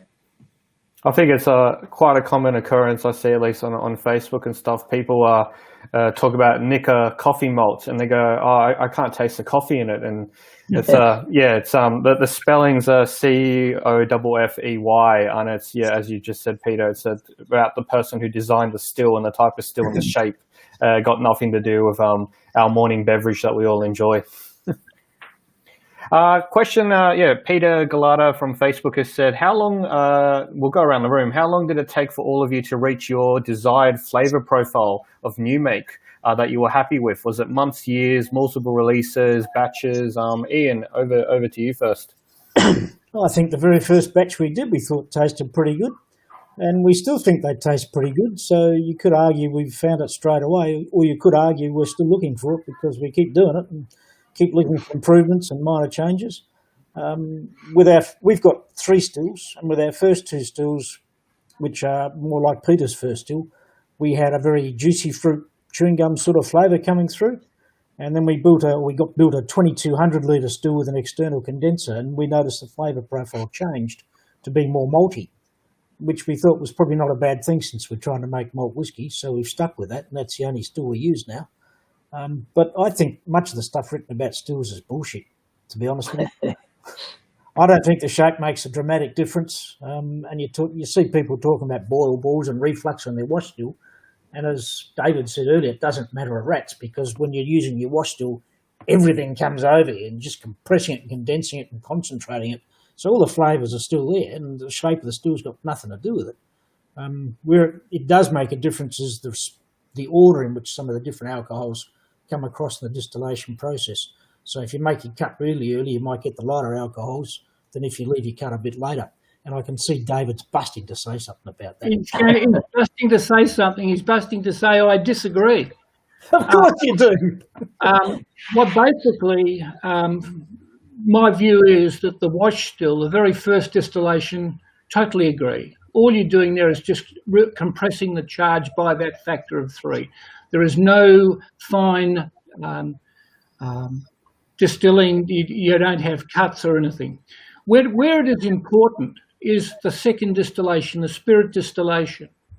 The size of the shape of the still is crucially important. Now, 2 examples are the boiling bulge. The boiling bulge provides guts to your whiskey. If you've got a still without a boiling bulge, you don't have body and strength down low, because what happens is the boiling bulge causes lots of the oils and waxes to come through to distill and then drop back. So you're building up the charge, which ultimately will come through and give your whiskey body.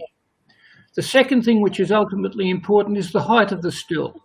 The taller the still, the more fragrant, the more aromatic the whiskey will be.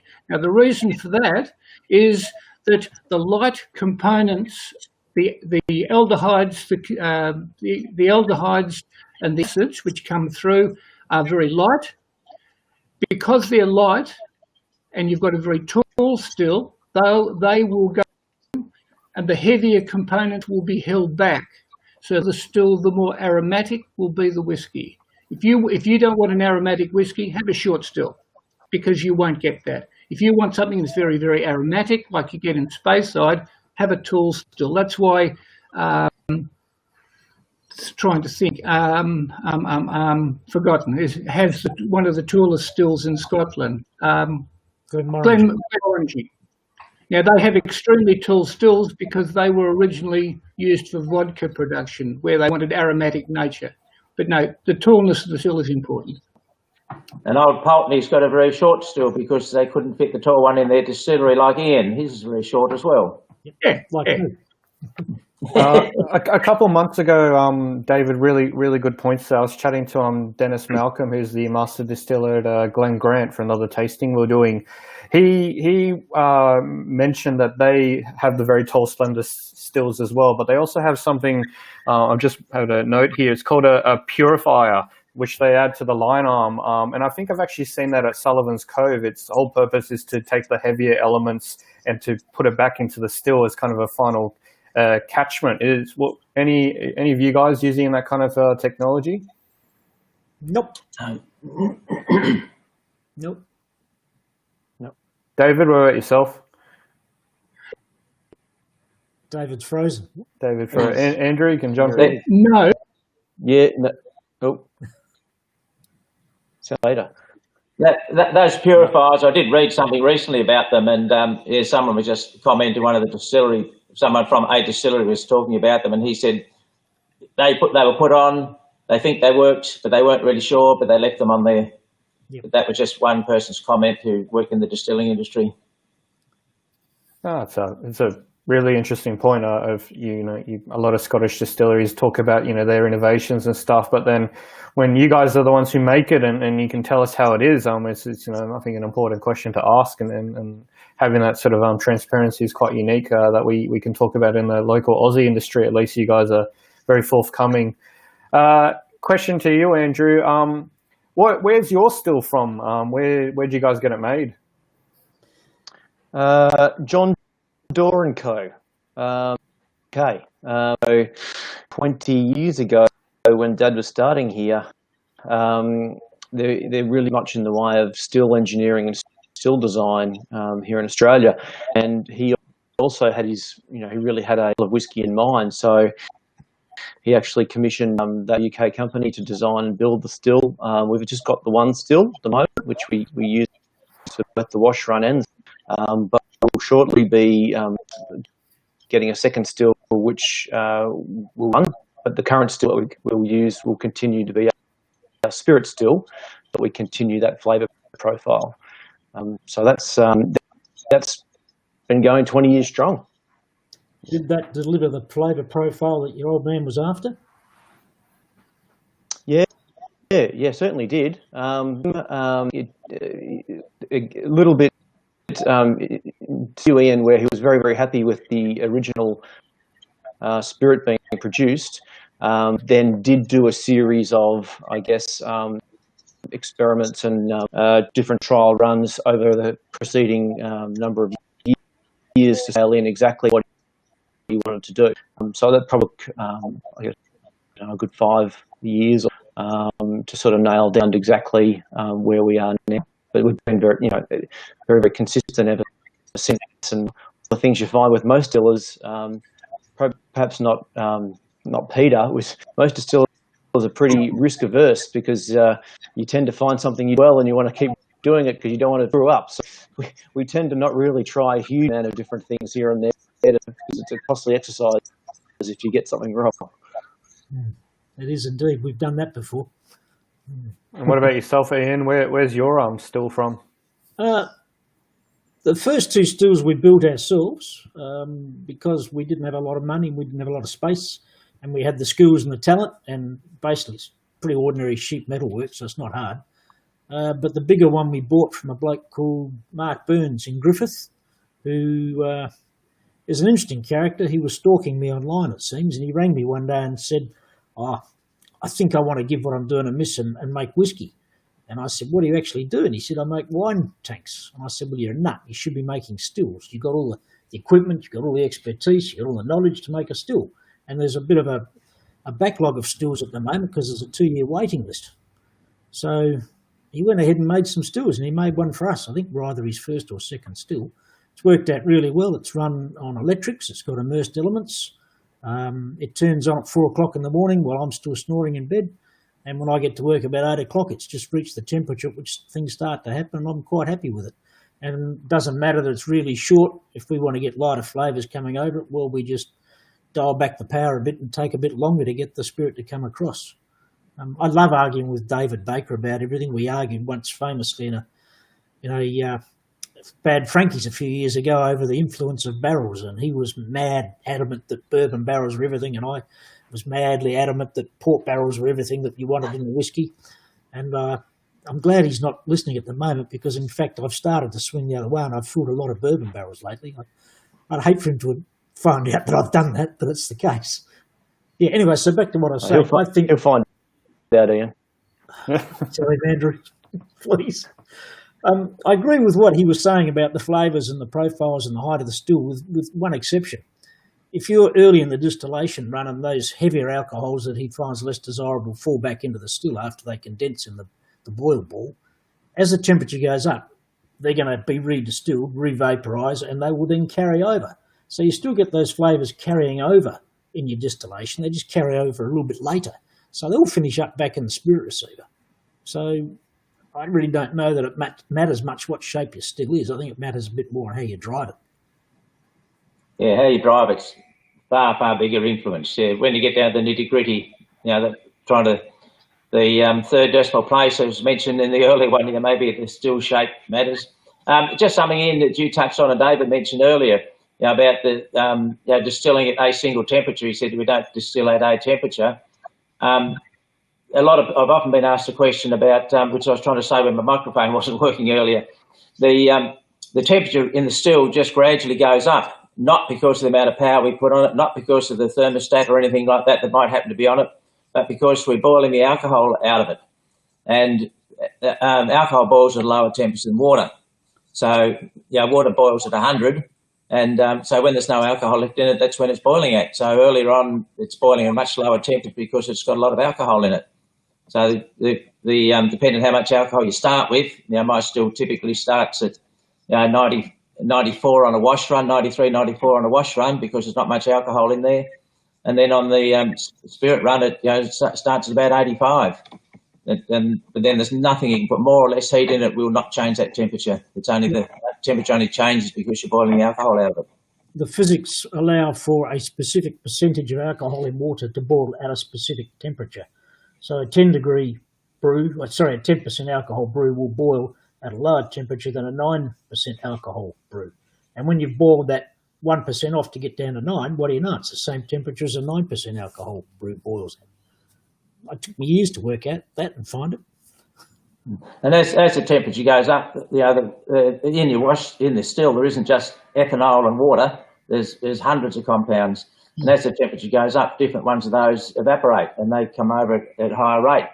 So all the way through your run, the flavour just changes. And I think we're probably going to get on to a bit about that shortly, but I'll leave that to a moment. No worries. Well, I think, we'll kick off that in a second. While you were chatting, Ian, you mentioned Burns Welding. I'll put a picture he put up back in March this year. His factory was shut down for COVID, but they were still working. The demand for Australian-made whiskey stills, at least at Burns Welding, has never been stronger. He's got 6 in production here, and that's just a quick photo from his Instagram. Of all the different stills getting made. There's some large ones and some smaller ones. You can see in the top right, there's a slightly different shapes in the necks and the onion ball that we were talking about before. So, yeah, business is booming. Great to see that Burnsy is Mark Burns is doing well over there and keeping busy, making the stills that's going to be used for Aussie whiskey all round. Can't recommend him highly enough to work with, and it helps a lot that he actually makes his own whiskey. He's got quite a few barrels tucked away in his garage at home, about a couple of hundred, I think. And the fact that someone makes whiskey and then makes a still implies that he's more into the subject than the average metal fabricator. That's good to hear. But Peter, I think you touched upon our next subject, and we've got a couple of questions jumping in from Facebook. But before we do it, one's just come in saying, "What's the average life of a still? At what point do you look at replacing or repairing the parts?" Yeah, they gradually wear out. The sulphur eats the still away. It's almost like rust. And my still is 10 years old now, and I've had quite a few little pinholes come through it that I've had to weld up. The bottom of it totally fell to bits, but more from the heat and contraction from the direct flame on there, I think, than being eaten away by the sulphur. Nothing to do with the quality of the build. What's that, Ian? Nothing to do with the quality of the build. It was a little bit because some of the welds, it was my first attempt at welding copper, and odd places there I hadn't welded through far enough, and it was a bit thin. Well, mainly because I went and polished the thing up and ground all the welds down, and it made it look good, but not quite so structurally sound. They do. And when I had the part recently, I took some photos inside it, and there's all pitting all in there everywhere. So it is slowly wearing away. In Scotland, they tend to make them to last a bit longer. They're typically 15 or 20 mils thick copper. In Australia, most of the people manufacture still about 3 mil thickness at the most, or even less. And it's one of those curves, what do they call them, cost-benefit analysis. If you've made enough whiskey that your still's worn out, you can probably afford to build a new one that's a bit thicker wall. But if you're starting out, all that extra copper costs a small fortune. You're better off putting your money into whiskey than putting it into copper. A question that's coming from Facebook, and I think it's a perfect time to kind of jump into the topic. Heads, hearts, and tails. Peter Bignell from Belgrove mentioned it slightly before, but I think some people joining in the stream live, so I'm just going to do a quick round of introductions again. So if you put your hand up when I call your name, so you've got Ian Schmidt in the top from Iniquity, you've got David Baker from Bakery Hill down the bottom there. He's got his son Andrew Baker above him from Bakery Hill as well. And then you got Peter Bignell from Belgrove in the bottom left there as well. So thanks, gentlemen, for joining us. Heads, hearts, and tails. Anyone wants to give a quick overview of what that means and whiskey cutting in the process of distillation? Go for it, DB. Silence was the stern reply. Well, I might We've kick just off. been waiting for you to join us again. Thank you. I nipped out for a quickie. I was dying for a whiskey, so it was the only way. We don't use heads, hearts, and tails. We use foreshots, mid-cut, and feints. I think they're interchangeable. Basically, the foreshots are the nasty. They're the low-temperature volatiles, the ethanols, the acetones, the things that you drink that will either kill you or send you blind. So we don't want to put those in. We want our customers to come back. So the foreshots are basically the low-temperature compounds. Once the ethanol starts to flow and the foreshots, the nasties have gone through, we then get into the mid-cut. And the mid-cut is where the ethanol and all the flavour components that we're going to use in our whiskey actually come through the distillation. They're the things which ultimately we'll put into a container and we'll store to go into barrels. That's the good stuff. The feints basically are the high temperature compounds, the oils, the waxes, things like that, which are going to add bitterness to whiskey. So the fours are the ethanols, the acetones, the low temperature distillates. The mid-cut is the good stuff that we're going to put into a bottle and we're going to enjoy. And the feints basically are the high temperature things that come out towards the end.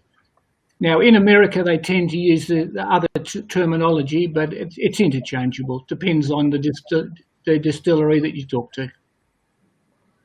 Yeah, I actually do four cuts. So we have the first little bit that's would be quite high in methanol, although actually grain spirits don't actually have very much methanol in them. It's more the fruit ones that do, and any woody type products that you're fermenting have a lot of methanol, but grain doesn't have much. The first little bit that we have out of our still, we actually call it burn because we got a direct flame still, and I think that someone's asked some question about direct flame stills. We actually use that as fuel, so we burn that. The next bit is the same as the foreshots or the heads that the rest of you talk about. Then we go into our heart, and then into the feints. Now the foreshots, except a little bit we burn, and the feints, that they get mixed back together again, and mixed back in with the next lot of low wines from the first run, and get reprocessed, because the foreshots and the feints have both got good flavours, good alcohol in them, but there are other flavours in there we just don't want, and so we don't want to actually drink those. But they just get reprocessed basically over and over and over again, and we keep continually just keep pulling the best of the flavours out of those, and we eventually discard the leftovers. But in the foreshots, discarded stuff ends up going into what we call the burn, and in the feints, the discarded bit we're not boiling off in the pot, because we cut it a bit, turn it off a little bit earlier sometimes, and it'll end up staying in the pot, and it gets dumped as water and fertiliser in my paddocks. Just on those flavour profiles that you were just talking about now. So I'm chatting to Brian in our previous session. Other discussions I've had with him. He obviously takes his cut in the middle, the heart, but he kind of lets it go into the tails a little bit longer than most distillers, because he wants that heavier, dirtier, diesel-y tractor sort of profile coming through into his whiskey. Whilst chatting to someone like Jane from Overeem and Salford, their philosophies there, and I think her father always said that the cut is the most important bit, and he's was always very, very short and very, very direct in the middle and quite specific. What about you guys, Ian? How serious do you take your cuts? Quite seriously. We do the same as David Baker. We do two cuts. The first one generally about 75 and a bit %. We do a thing called the haze test. Because of our short still, we get a lot of stuff carry over, and a lot of juicy, oily stuff at the beginning as well as the end. And so that's where we make our first cut. Now, second cut is anywhere from 60% up to 66%. Every batch is just a little bit different depending on the grain constitution. And we generally make the cut when it starts to taste like Johnny Walker Black. I'm serious about that. It does start to taste like Johnny Walker Black, and we think, ugh, yuck, we'll make the cut now. But we also like to keep just a weeny bit of the feints, because I think it works a bit like seasoning and salt in food. It makes everything else taste better. And I suspect that one of the reasons that Brian's taking a wider cut than perhaps even we are is because when you're doing predominantly peated whiskey, you have to do that. I once visited a distillery in South Africa where they were making their cut at 50% alcohol, which I thought was really low. Glenfarclas do theirs at 60, and some of the people on Isla do theirs in the mid-50s, which, as I said before, they have to do because they're trying to get the smoky flavour coming across. And that, when we've made smoky whiskies, we find the smoke tends to come across late in the distillation, and you can cut it all out if you make your cut for the faints at the normal strength. Yeah, the alcohol concentration when we do our cuts, I don't look at it. In fact, I won't let my guys even measure it because we do it by nose and by taste. When we're cutting from the 4 shots into the heart, the middle cut, which just purely by smell, we don't even taste it, that because it's a bit too intense. And then when we're going from the heart through into the feints, we'll do both taste and smell. That's all. I won't let them use a hydrometer because it can throw you out. You think, oh, it's at 60 something rather, it should be there now, and you're not sure. And so we just purely go by taste and smell. Questions just come through Facebook. I'll put up on screen from Sean. When distilling, do you guys distill like the Americans, where you pump the wash into the still while it's still on the grain, versus distilling a clean wash with no grain? If that makes sense. No, we do the clear wash. We don't use the grain. I only know one bloke in Australia who does plan to do that. He's not even doing it at the moment, and that's Mark Coburn. But no, we take the grain out. Andrew, what about you guys? Yeah, we're same as Ian. So we'll brew, and then basically we'll port the wash into a fermenter off the grain for 5 days. So it's fermenting for 5 days before we distill it. So couldn't imagine us distilling with the still present. No. Yeah, I do a little bit in between. It's a reasonably grain-free wash that we put into still, but I actually, instead of using a louder screen like just a filter bed that you drain the mash through, I've got a belt press, so it squeezes through it. Because with rye, that louder screen just does not work. It's hopeless. It's terrible, and it just keeps blocking. So we use the belt press, and a little bit of very fine grain comes through into the still. But actually, that changes the flavour of the whiskey considerably. It's a little bit of that especially with direct flame still. It's very hot on the bottom, and that little bit of grain that sits on the bottom gets a little bit of scorching, caramelising, and it produces a very typical flavour from a still direct flame heater with a little bit of grain in it. And a question that's just come through on YouTube, I think, is what percentage is your new make? I guess a question to the floor. So, David, over to you. What ABV are you guys putting it into the barrel? At 65%. Okay. Now, why 65%? Because when I was learning the trade and reading all the books that I could, it seemed that most places over in Scotland were using around 65%, so I plucked that out, and that's it. It's worked for us, and we maintain that. So yeah, we barrel at 65. And Peter, what about yourself? All over the place. Generally 60, but in the early days especially, I was only doing it at 57. I was in contact with a lot of Americans because they do rye, and some of them are going down to 55%. Even there's, is it Heaven Hill, one of the big American distilleries there? They always put theirs in at 55. And we barreled one the other day that I had some spirit from a special batch that it was at 67%. They just fitted into the barrel, so right, that'll do. Otherwise, if we dilute it to 60 or 65, we would have had some left over and don't know what to do with it. But so it all went into the barrel, and just going to be interesting to see what such a high ABV does to it. I suspect that you get a lot more sweeter, more natural wood flavours at the lower alcohol concentration. And I know that Whippersnapper, I think it was in Western Australia, they were going at 45. Even I heard someone saying that yesterday, I think they might have been at 40 when they go into the barrel. And because you're predominantly using rye, or you're making rye whiskey, is the new make allows for the lower ABV, or? I don't think that right. I don't think that's got anything to do with it. No, it just different concentration. Alcohol, ethanol, and water are both solvents, so they will both dissolve things out of the wood. And so that if you've got high concentration ethanol, you'll dissolve certain compounds out of the wood. Water will dissolve different compounds out of the wood.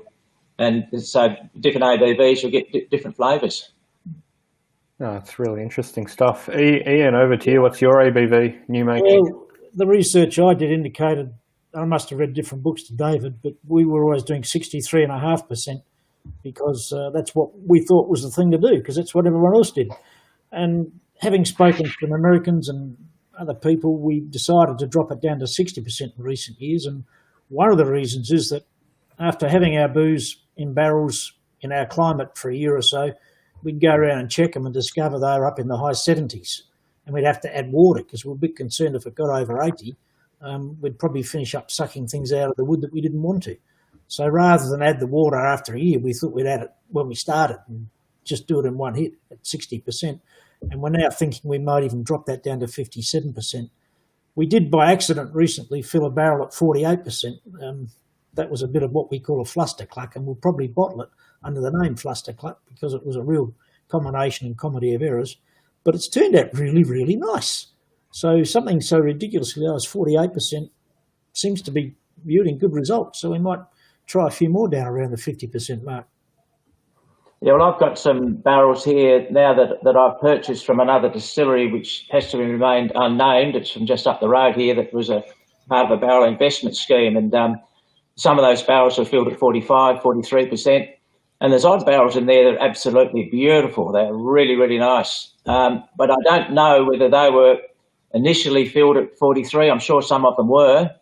Or some of them were filled at normal strength, and then some were siphoned off them and just topped back up with water, which actually I think, a lot of maturation at a higher ABV and then add water into the barrel could work really well. I do that from time to time, and I have heard, I think, that some of the brandy industry do something similar. So you're using effectively the same barrel to give you two strengths of spirit. Say that again, sorry? So you're using the same spirit in the same barrel. You're drawing some off to bottle, presumably, and then you're just adding water to what's left. Well, I think that's what someone up the road did, but and didn't tell anybody. But no, as the angel share drops the volume in the barrel, just top it back up with water. Not completely, but yeah. There's oak whiskey I did recently, a bottle recently. I did that to it. It just added. It was up in the roof space where it was very hot. Temperature fluctuated a lot. We had a lot of angel share in it, so I just topped it up with, not completely, but added quite a bit of water to it, and the flavour changed quite quickly once the water's in the barrel. That is an interesting point because our angel share is different to yours. We tend to lose more water than alcohol, and our strength goes up. Yeah, no, mine does too. Yeah. Gareth, about 1%, maybe 2 sometimes. Gareth down at Goolwa, his stays pretty steady. And I think most of the other Tasmanians, theirs goes down. And what about you, David? Does yours go down? Now, as we go up. You go up? Most stations go up. Okay. Yeah, I think Bill McHenry down south at Port Arthur, he's either remains stable or goes down a little bit, I think. But I think pretty much everybody else's goes up. He's on the next. It depends on the atmospheric conditions. The way that you do it is you have to think, okay, you take the water and you take the alcohol as individual components. They're not a mixture. And you think to yourself, okay, we've got alcohol on the inside of the barrel. On the outside of the barrel, there's no alcohol. So there's going to be a natural attraction for the alcohol to be drawn through the wood out into the atmosphere. That's normal. But then you look at the water side. Now, if you're in a very dry atmosphere like Queensland, there's a major difference between the inside of the barrel and the outside of the barrel. You'll lose a lot of water. If you're down in Tasmania where it's quite what's the word? Humid, a lot of water. It's a lot of water. You won't lose as much water. So it's a balance between the two, looking at the inside of the barrel and the outside of the barrel. And that will determine whether the alcohol levels go up or they go down or they stay steady. And this is why in places like Scotland, it's very moist over there. Their alcohol levels go down because they're losing alcohol, they're not losing water in the majority. Yeah, and that's because the alcohol goes down, and a lot of people here in Australia were copying the Scottish method of putting it in at 63.4% or whatever it is. Then their alcohol concentration goes down from 63.4, and so you get different reactions to the wood, the different percentage of water and alcohol I mentioned earlier. But here it goes the other way. We go up because we've got a dry atmosphere. Yeah. So your whiskey in your barrel will never be touching that wood at 50% like it does in Scotland. But we both end up with good whiskey, so it doesn't matter. That's right, exactly right. It doesn't matter. It works, so it doesn't matter. The important thing is consistency. What you do, you maintain this consistency. Otherwise, your product will be all over the place. I like that you've mentioned that word. That was the resounding theme from the first session around everything to do from grain to the malting and the mashing process. So consistency seems to be a running theme through distillation as well, gentlemen.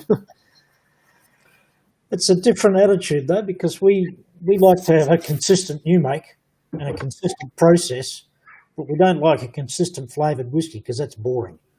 We want it consistently good quality, but we don't want them all to taste the same because we just get bored. We'd have to go and drink David's or something. Just for a change. I love a bit of a. Allow me to jump in there. The signature of our distillery is consistency.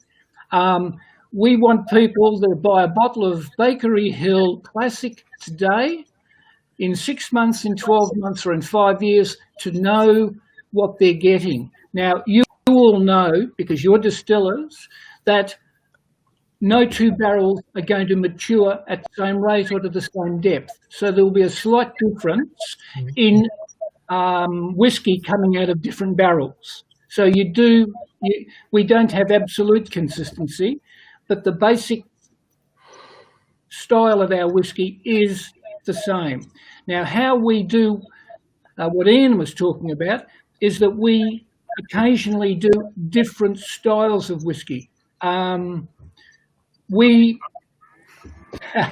I'll let you into a little secret that nobody knows, all right? And this is a story, so here we go. Many years ago, we were doing a peated run, and the peated whiskey goes into American oak bourbon cask we get from Jack Daniels. That's the way we do it. Unfortunately, a couple of the staff at the time put the spirit into French oak, and the French oak was a virgin French oak. It hadn't been charred, so we had immediate contact with the wood of our peated whiskey. I discovered that after 2 years and said, oh my God, what are we going to do with this? Tasted it, hey, it wasn't too bad. So I thought, it's too busy to worry about it at the moment. We'll put it back into American oak bourbon casks so that it doesn't get any worse. And we left it in there. Years later, Andrew came on board and he said, look, I reckon we'll try that stuff. And it was bloody terrific. But it wasn't like the normal peated malt that we did. So I had to come up with a new name. So I thought to myself, it's been in little French casks and it's peated. What the hell are we going to call it? So we came up with a name, hasn't been released yet, Little French Peat, P-E-T-E. So that's the way that we gave ourselves a totally different whiskey. So yes, we can do different whiskies and different flavour profiles by changing the conditions as you do. Love to hear that. Gentlemen, we are out of time, unfortunately. I'd love to have you guys on long, but I've got in the waiting room in the lobby here 4 more distillers ready to talk about maturation. So I'll bid our farewell. Thank you so much, Ian from Iniquity, Andrew and David from Bakery Hill, and Peter from Belgrove. Gentlemen, it's been a pleasure chatting distillation. Hopefully everyone at home has learnt a lot. please try their whiskies as part of the virtual tasting kits, and don't forget to jump on the app and rate their whiskies. If you enjoyed them, give them a big 5 stars and let us know so we can get those ratings out the door as well. Thank you, gentlemen. Again. It's a little bit of confusion because I don't think it's any Belgrove in that tasting kit. It is this one, the Remnant. Yes. So that's in there. I didn't make this. This is an independent bottling company that I started. So, but it is all blended and bottled here at Belgrove. But it's you're running the you're in charge of that bottling, right? Yes, that's right, and the blending and yep. So jump on the Remnant if you like it. When's it being released? We're bottling it in a couple of weeks' time. So anybody who orders it, you have to hold fire just for a little time. I think we're just waiting for labels to get printed at the moment. Awesome. Well, I tried it last night. I was quite surprised. It's really elegant, easy drinking whiskey, especially at it's just a lovely drop. So keen to grab a bottle. Gentlemen, thank you once again. I think we'll call it a day here, and we'll jump onto the next session. Have a wonderful weekend for the rest of it. Cheers, guys. Thanks. Thank you. Bye. See you. Thanks for the opportunity, Ollie. Thanks, viewers. Cheers. And we can make whiskey in Australia, not just Scotland. We can do it here too. We definitely can. Cheers, guys. Thank you. See you. All right, we're just switching. So we got give us a couple minutes if you're at home. We'll just get you guys on air. Good afternoon, gentlemen. Hello. Hello. Hello. We'll give it a couple minutes for people to join this session. We'll do a quick mic check while we're there. So, Bill, are you there? I'm back. You're back. Welcome back, mate. We can hear you loud and clear. And John, Thanks. Johnny, can we hear you? We can't hear you guys from Hobart. I'll let you guys. Tim Duckett, can we hear you loud and clear? Yeah, you got me? Awesome. Crafty, are you there?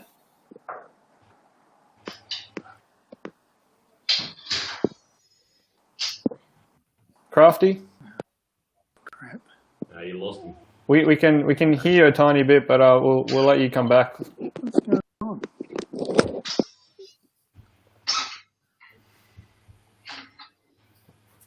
There we go. He's fixing his camera.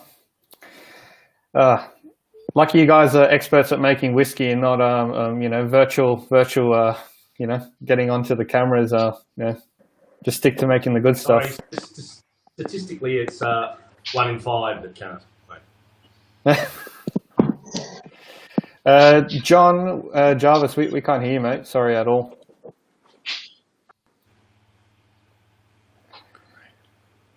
We'll give it a couple of minutes. Crafty, you there? Crafty. For those joining at home, we'll give it a couple of minutes before we kick off. Sorry for the technical difficulties. I'll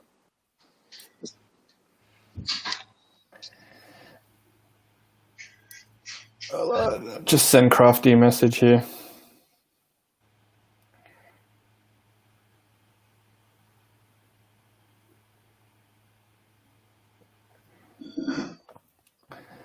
And Sam, can we hear you? I think so, yes. Awesome. Perfect. Hey, Sam. Hey, Bill, how are you? How's Tassie? Good. Yeah. Cold. Oh, no, the sun's out in Melbourne today, so it's a nice day in lockdown. No worries. How are you, Tim, today? Yeah, I'm fine. Actually, I don't know where you are, Bill, but it's shorts weather out there at the moment. Just because the sun's out doesn't make it warm. It's shorts weather. Come on. You're not a Tasmanian, not. Come on. You're acclimatised. As soon as the sun's out, no wind, Yeah, but people should know the sun's out, there's no wind, and it's only 6 degrees, okay? Yeah, So I still need block out. And how are you today, Bill? yeah, I'm good, thanks, Oliver. Yeah, thanks for organising this and inviting us along. Just out of interest, I can see myself and all the other distillers, but how many of the public are online? Right now, we're kind of we're streaming on multiple channels. So we're streaming to 2 different Facebook pages: Whisky Lovers Australia's Facebook group, the Whisky List YouTube, and then the Whisky List mobile app for iOS and Android. So at the moment, we're kind of got about 100 viewers across all the different channels there, jumping in. So it's kind of the numbers going up and down. We'll give it a few more minutes. I'm not sure whether the other gentlemen are having technical difficulties, but yeah, for those joining at home, thank you for joining us for this sort of the third part of our day 2 of virtual whiskey show tastings. My name is Oliver Maruda. I'm one of the co-founders of the Whisky List, and we're the digital partners of the virtual whiskey show. So we partnered up with David Ligoff from Alchemist Events, who's been running the physical whiskey shows because of COVID. We had to basically go virtual. I think Cam has just from Spring Bay has just jumped as well. Cam, can you hear us? I can. How are you going, Oliver? Awesome, great, mate. Thanks for joining. We're giving it a couple minutes for the other 2 guys to join, but just giving a quick overview of the virtual whiskey show. So for those watching at home, hopefully you've got your kits. There's 18 whiskies from 18 Australian distillers and a couple independent bottlers in there as well. So we've got TIB, Tasmanian Independent Bottlers, and a new IB called Remnant Whiskey that Peter Bignell from Belgrove is been talking about as well. So there's quite a diverse range. A lot of new whiskies as well. I think we've got 5 or 6 new releases. So yeah, if you've got the kits at home, you're one of the very first in the world to try 5 new whiskies. But this session is all about maturation. So we've been chatting this morning, this earlier today, I guess, on malting, mashing, and distillation. Now we're talking about maturation. So I think we're pretty much good to kick off. I'll give it one more minute for the other 2 guys to join. I've got David Ligoff in the background calling them. I'm trying to get them to, but when they join in, they'll join in. But gentlemen, welcome. Thanks for taking the time to chat whiskey with us. Who we've got just joined? I think John, are you there? No, we can only see you. We can't hear you, mate. Sorry. You might have to plug in the headphones. You have to use Auslan. We'll give John a minute to connect up there. So just a quick walk around the room. So we've got Bill from McHenry, if you want to just say, hi, g'day. You've got Tim Duckett from Tasmanian Independent Bottlers and Heartwood. You got Sam, who works for Bill from McHenry, and you've got Cam from Spring Bay as well joining us. And I'll put John from Hobart. Are you there, John? No, still can't hear you. Sorry, mate. Not sure what it is. Cam, I think there's a bit of echo from your computer. Do you mind muting? Sorry.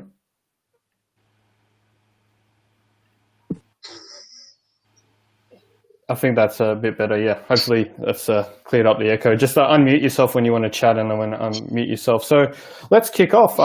So we're chatting all about maturation today. So that's the process of basically we talked about how you make whiskey. You get your grains, turn it into a badly tasting beer, you distill it twice, and then you chuck it into the barrel, basically, the very quick summary. And that's kind of what we're chatting all about today, this maturation process. It's a little bit more scientific than kind of what I've put down, but does anyone want to kind of jump in as a volunteer and give a little bit more in-depth overview of why maturation is so important to the whiskey making process? Any volunteers? I might just jump in if you don't mind. Yeah, go for it. Look, you mentioned a badly tasting beer. Sometimes beer is not too bad, to be honest. The spirit we make is all very drinkable. I think if you look back in tradition, the Scots would have probably been drinking the spirit straight out of the still. History drives a lot of what we do as distillers. And in the early days, the excess barley crops were turned into beer. Beer spoils, so it was distilled so it could keep. I suppose there's some influence of the taxman there. So the Scots, the canny Scots, would hide their spirit in in pigs' bladders, in pottery crocks, in barrels, and I suppose over time it discovered that basically the spirit that had been sitting in barrels actually enhanced in flavour, and hence we've got the tradition we now all stick to, aging and maturing in barrels, because ultimately it's clear that the spirit that comes out of our stills when it's spent time in barrels is a far superior product to drink. I think it sort of comes from there. No, thanks for doing that. And how important is sort of barrels to the final flavour that comes out of the whiskey? A lot of I know there's a lot of difference in philosophies. But from you guys' perspective, I guess, Cam, how important is the barrel to the kind of final product that comes out? It probably depends who you ask, Oliver. I reckon if you ask a cooper, they'll probably say it's about 80% of the barrel. If you ask a distiller, they might say about 50. But as Bill said, the spirit's actually pretty good when it comes out of the still, and it's actually quite drinkable and sweet. You know, our spirit's got sort of a bit of a toffee note to it, and it's a bit of taste of apples and that sort of thing. But, you know, I'd probably have to say that the barrel probably, in our perspective, probably 60%, maybe even 70% of the final outcome. It certainly drives all the colour, of course, and colour's really important. You know, we often drink and eat with our eyes, so for us, you know, it is a critical part. I mean, we've never contemplated selling our raw malt. It's certainly nicer after it's been in a barrel, that's for sure. No, it's interesting to hear different views. And Tim, I guess as an independent bottler, you're buying sometimes new make, sometimes whiskey already in the barrel. How important is you've only got barrels to kind of work with? It must be super important from your end. Basically, the basis of our business is actually buying new make. We buy off 15 distilleries in Australia and New Zealand, and we have 20 different styles of new make. And recently, over COVID, we've actually spent more money on barrels and getting good quality timber than we have on spirit itself. So I concur with Cam in that 60 to 70% of the characteristic of the whiskey comes from the barrel. So we've concentrated on buying a number of very, very old barrels. We recently got some from Spain, 60-year-old Oloroso sherry barrels from Spain, and 50-year-old port cask in Australia, and also 50-year-old muskets, and some other sherries from another source. And we also recently bought some Hungarian virgin oak barrels. And so we spend a lot of time searching the world really for good quality timber, because that's where we get the quality of our whiskey from. And, you know, we've got even found some beautiful bourbon casks that smelt like bourbon creamy bananas, and very happy with those. So we spend a lot of effort on timber and time chasing them up. So no, it's a major component of the whiskey that we produce. No, it's awesome to hear, and the investment that goes into just finding that, you know, really important piece in the whiskey process is timber that you talk about, the barrels. So I think Crafty and John and crew from Hobart are back. Can you hear us, John? No, we still can't hear you, mate. I know, it's painful. Do you want to try and connect from your phone, maybe, if we can go from there? I'll give you a minute to try that. Crafty, can we hear you? I hope so. Yes, success. Yes! Welcome, mate. So this is Crafty, or Craig, as many know him, from New South Wales distillery Craftworks. So welcome, mate. Thanks for joining the party. Oh, it's good to be here. Sorry about the technical glitches. The technical department let me down, which was me, but I'm here now. As long as you're making good whiskey, it's less about the tech. That's what we were chatting about before, more important. John, can you hear us? Yeah, we can't hear you. Sorry, mate. I'm not sure what's going on. Might have to just dial in from your phone. We'll kind of wing it.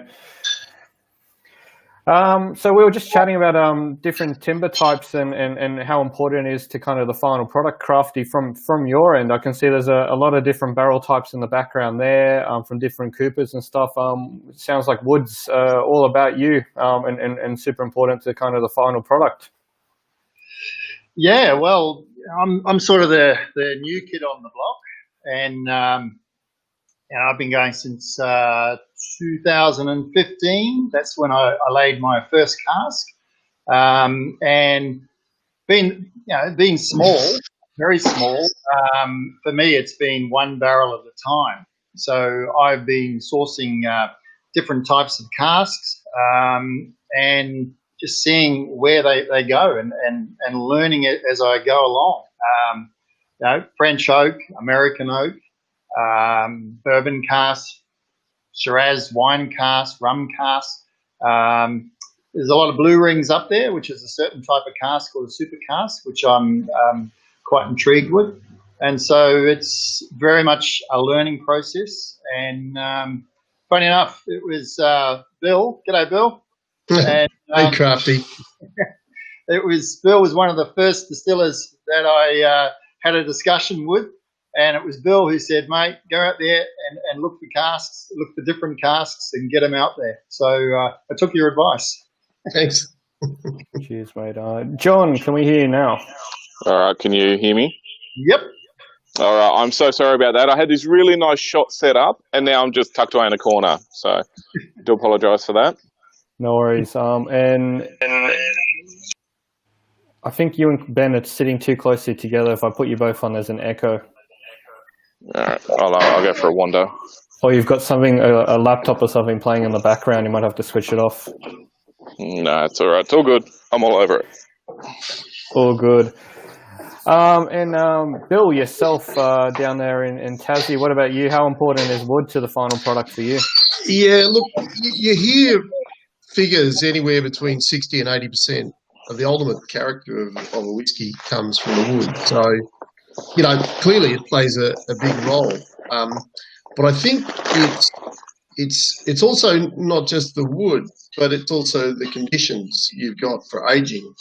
And we deliberately selected, as essentially as far south as we could go to sort of mimic the same sort of conditions you get in Scotland.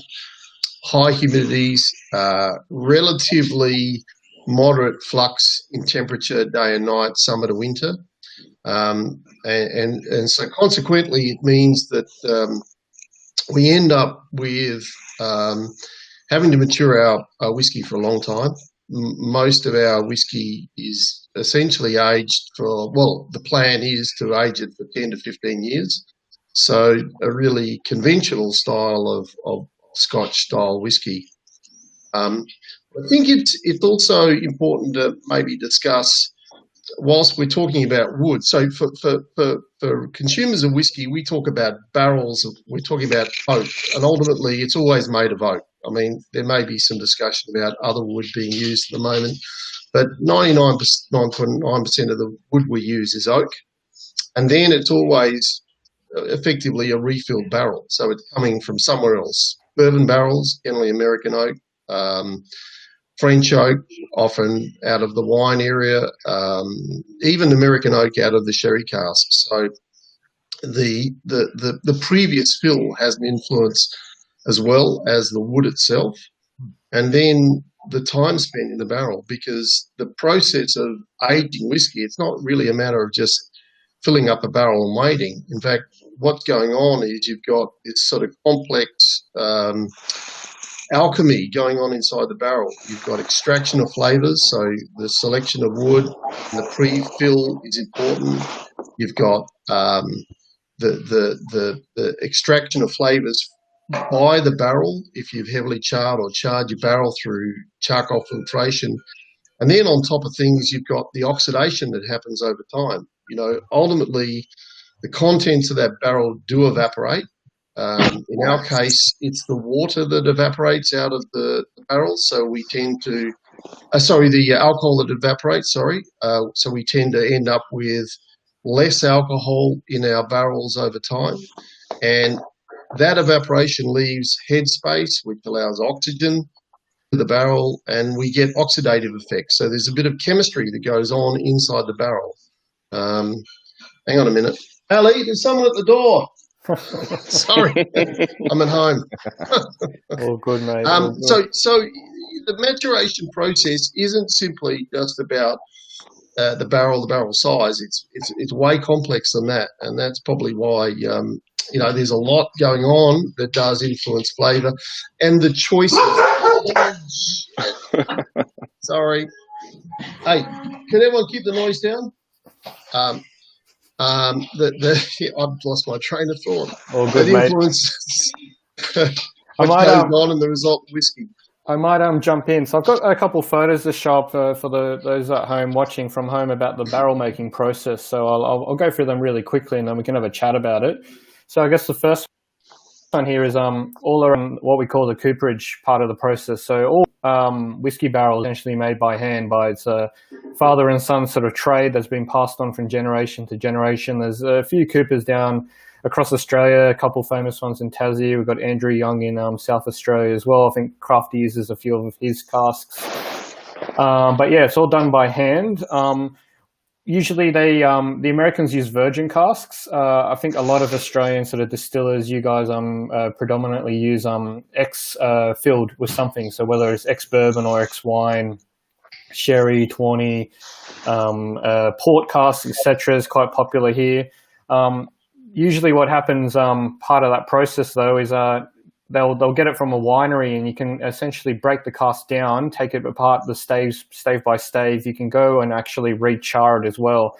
And we'll jump into a charring as a topic shortly to kind of chat about, but essentially that's kind of lighting the barrel on fire and getting it to, different types of specifications. And there's a whole range of different charring techniques. So just pull up a picture here. So you've got non-charred to heavy char, I guess, number 6, and there's a million different combinations there.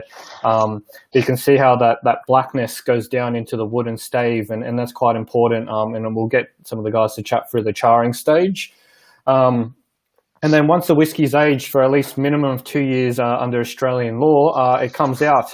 It goes in clear as new make spirit. A couple years in the barrel to, a couple of decades, depending who you talk to and who's aging it for and the different size of the barrel. It comes out as that golden liquid that we know as whiskey. And for most of the part, whiskey spends its time sitting on shelves like these. And I think Crafty and John in his background and Cam as well, I've got their sort of whiskey barrels on display, sitting there, maturing quietly over time. And we'll chat about what's happening in those barrels. And kind of the last image I just wanted to show is barrels comes in all different sizes. You've got your tiny ones. They even go smaller to 20-litre casks. I think some distillers use right at the beginning of their process. I think 100 and 200-litre casks or thereabouts are quite common, but we can chat about that again in this session here. But I kind of just wanted to give a quick overview that there's quite a lot, as you guys have just mentioned, especially Bill, that comes into the maturation part and choosing the right timbers, sizes, all comes into play. But I might hand over to Cam. Cam, you got some barrels sort of there in the background. Do you want to tell us a little bit about them and your sizes and what wood type you're using there? Yeah, well, I might take you for a little bit of a walk if that's all right. Yeah, just keep it to a minute or so, please. Yeah, so these ones are, we've got some 20 litres here, and pretty much when we first started there, we actually put down about 120-litre barrels, and that was primarily to bring on the whiskey sooner rather than later. We've since been moving into some larger format. As you can see here, there's a 250-litre barrel on the floor there. There's some 100s and 50s behind me. So we've got a range of sizes, and really that's to bring on whiskey at different times. Using small casks is a very expensive way of making whiskey because they're the same price as a larger cask, if not a bit more expensive. But what we find here, our maturation is a little bit different to Bill's. Our maturation is that we find that we lose water because we're probably a bit rather than alcohol. So for us, our alcohol strength is going up, not down.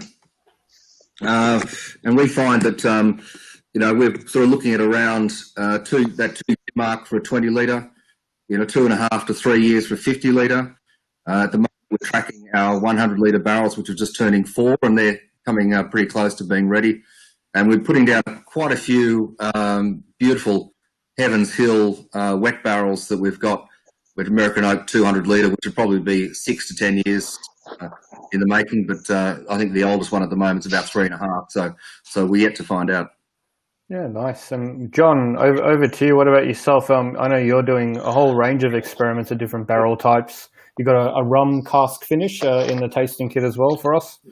Yeah. So we primarily started filling 40s and 50s. We don't have too many 20s in the Bond store, but we sort of, moved to these larger format casks as well that you can probably see. And we sort of have just been experimenting and trying to work out what we like and what we want to do. We've sort of got a luxury of not having to just, work with one thing. So for us, it's just more important about just finding good casks, good wood, instead of, we don't recooper a lot. Definitely guided by the coopers in terms of, recharring and shaving and that sort of stuff. But, 50s have all pretty much come on, very similar to Camber. 100s are, getting on around 5 years now. But, it's just, we don't really know when they'll be ready. They'll be ready when they're ready. Behind me, I've obviously got a few bigger casks, some 200s. We've got some rums. We've got some Lafroigs. So, yeah, the tasting in the pack that we've got in front of us is 3.5 years in 50-litre ex-bourbons, 12 months in a 200-litre rum cask, and then 12 days in a Lafroig cask. So that's been pretty exciting for us to sort of experiment with that sort of stuff. Why only 12 days in a Lafroig cask? Is that too much smoke? It was just, so after 24 hours, the peat was already coming through from the Lafroig cask. At day 7, we sort of thought we'd just completely broken this whiskey. It was so peaty. And then it sort of mellowed back out around the 12-day mark, and that's when we're like, no, we're just getting it out. Like, we're done with this. We don't do any peated spirit here. We don't have, many peated casks laying around. So it was a bit of an experiment for us, and yeah, we're pretty happy with how it came out. But I feel like 12 days was all it needed. Oh, that's good to hear, and I'm keen. I've yet to try it, but I'm keen to kind of get into it later today. Tim, over to you, mate. Is there a perfect whiskey size that you work with, like 100-litre, or is there all over the shop? Is there a perfect size? We wouldn't cross the street for a 20-litre barrel or a 50-litre barrel, so sorry. We have hundreds in TIB, and that 100 can vary from 89 litres to 130 these days, because we use 7 different coopages. And so our stacks aren't as neat as Crafties or Cams. They're all over the place. Look like a leaning tower of peas are some of them.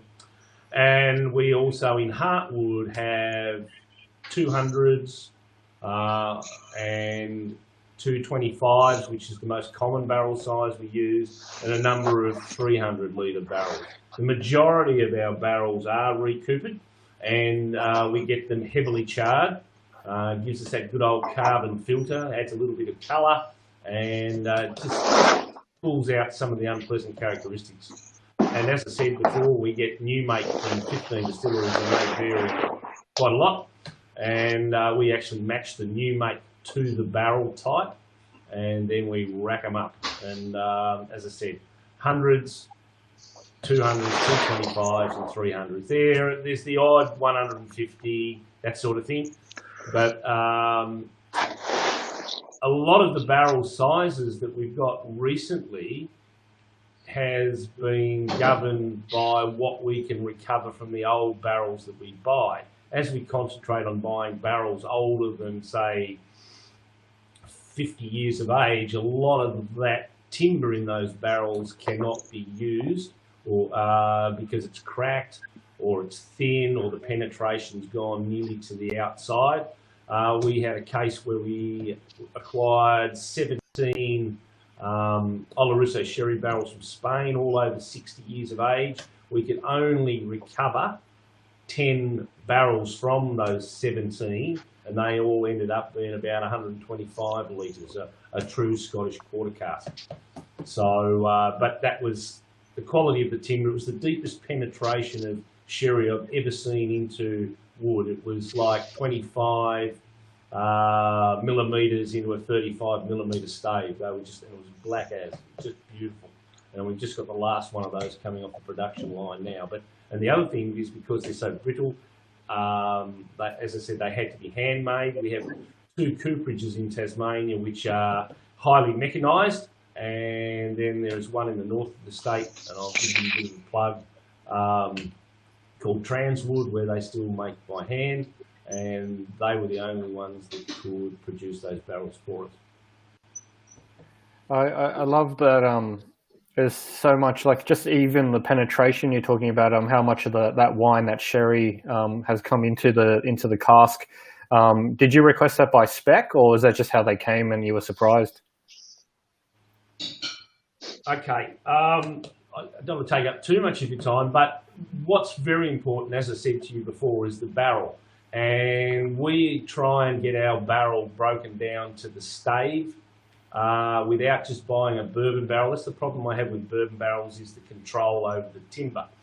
Where you can break the timber down into staves, you can look at the stave, and what I usually do is take a stave from some timber that I'm looking at, and I'll cut it through a circular saw or a band saw, and then I'll smell it. And if I find it's got sulphur or mustiness or tartaric acid, which is a bit like acetone, we reject those barrels. We do not want those barrels.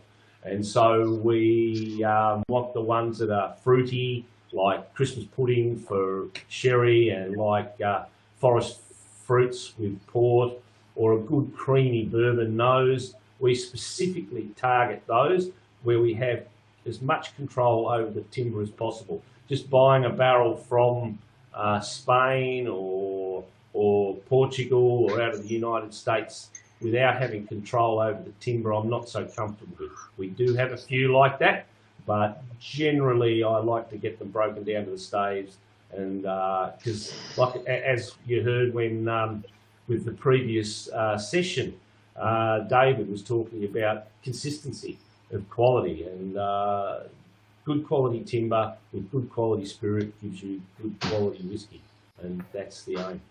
It's a really important point. Robbie Turncott from, I think he's based down in Melbourne, he says the single biggest ongoing cost to any distillery after setup is all about the wood program. So, yeah, big investment you guys are all laying down. You know, it's keeping a whiskey growing, maturing, getting those flavors. And if you get the wrong wood types, by the sounds of it, it's can all go belly up pretty quickly. But Oliver, can I Our Achilles heel, though,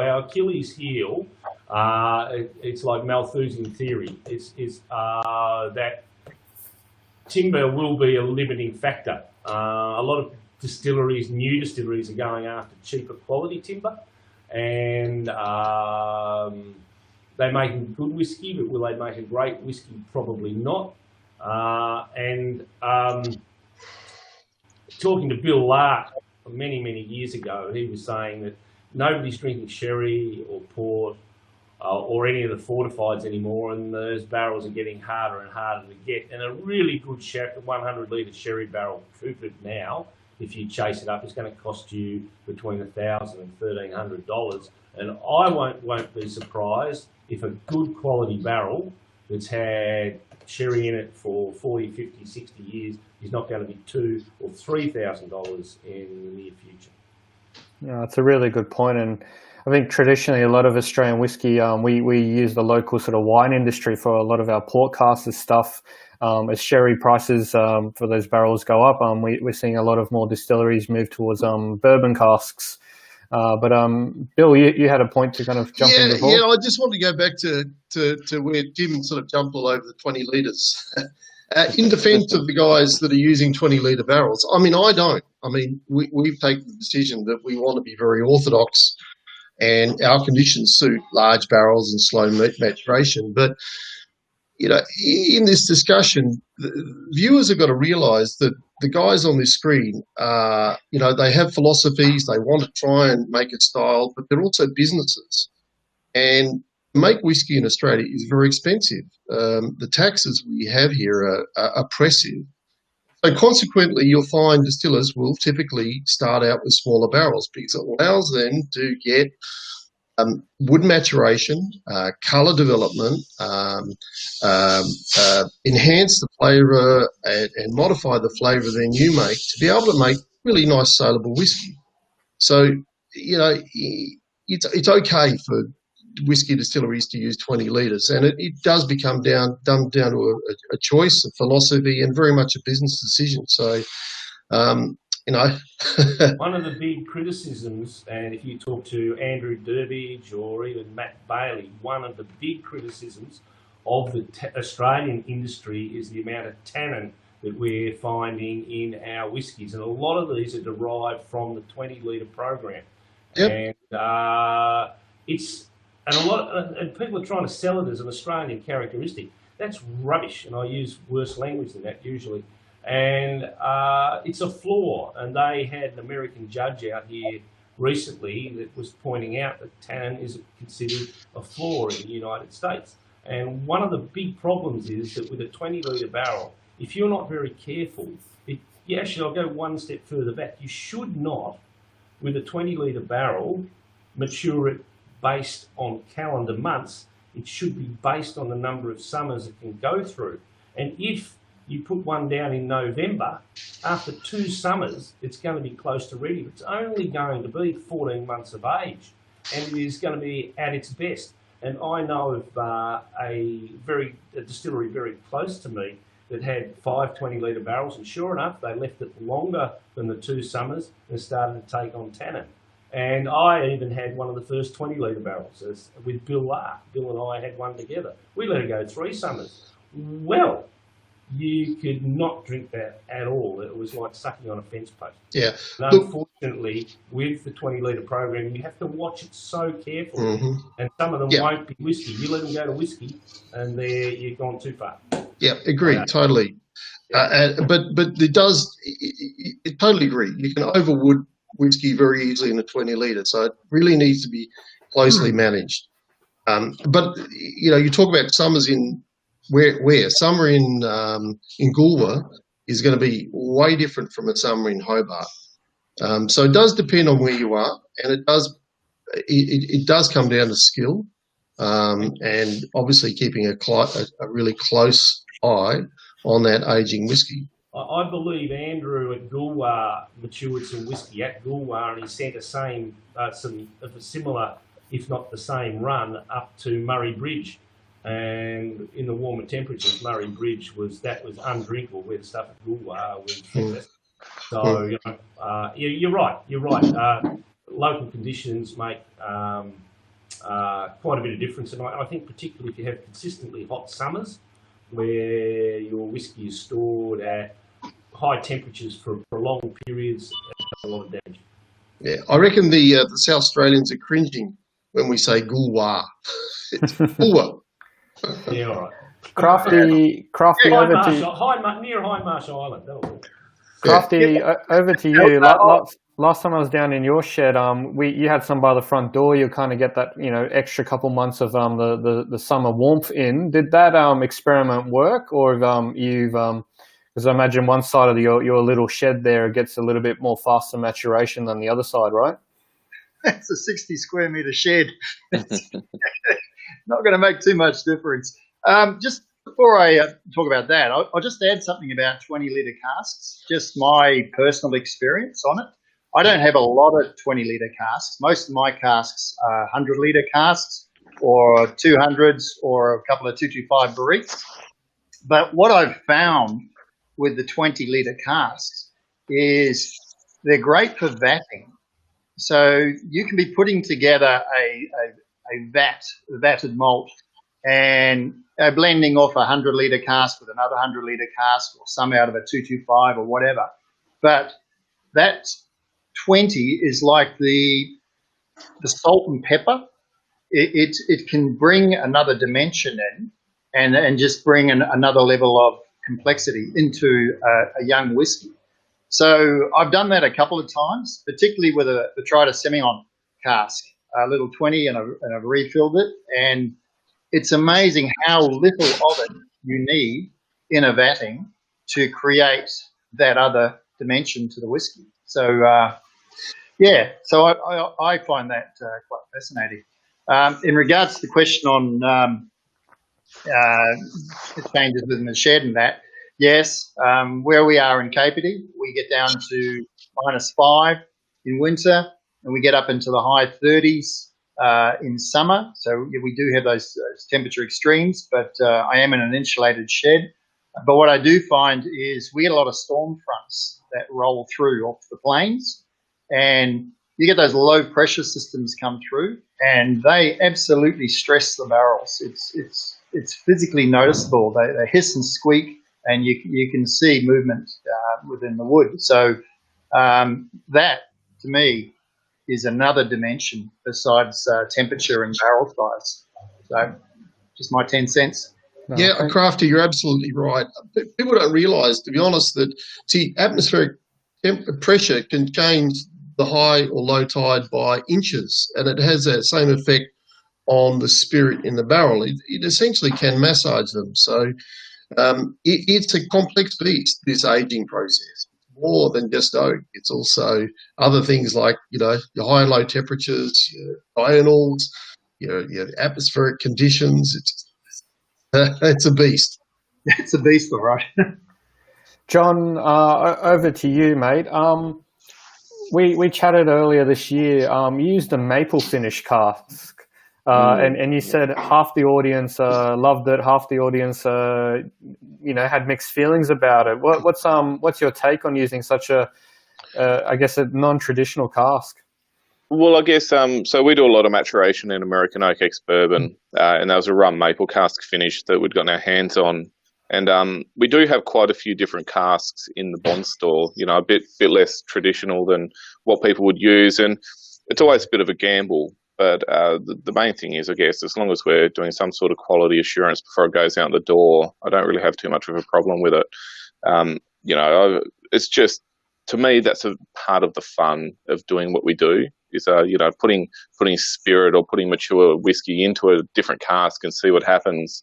For every crazy cask like that we'll put out, there's probably another one that just hasn't made the cut and is still sitting in the rack somewhere. So, we have our core range product now. We're doing ex-bourbon casks pretty much, round the clock, the year round. But that's just a bit more fun. And it's just nice to bring that to people and just see what people think. And look, the best thing about whiskey is everybody's got their own opinion. Everyone's got their favourite whiskey. Some people can love it, some people will hate it. But, as long as we sort of appreciate it as it's going out the door, then, yeah, that's all right. Cool. We've got a couple of questions coming in from Facebook. I might ask them and then we can jump on.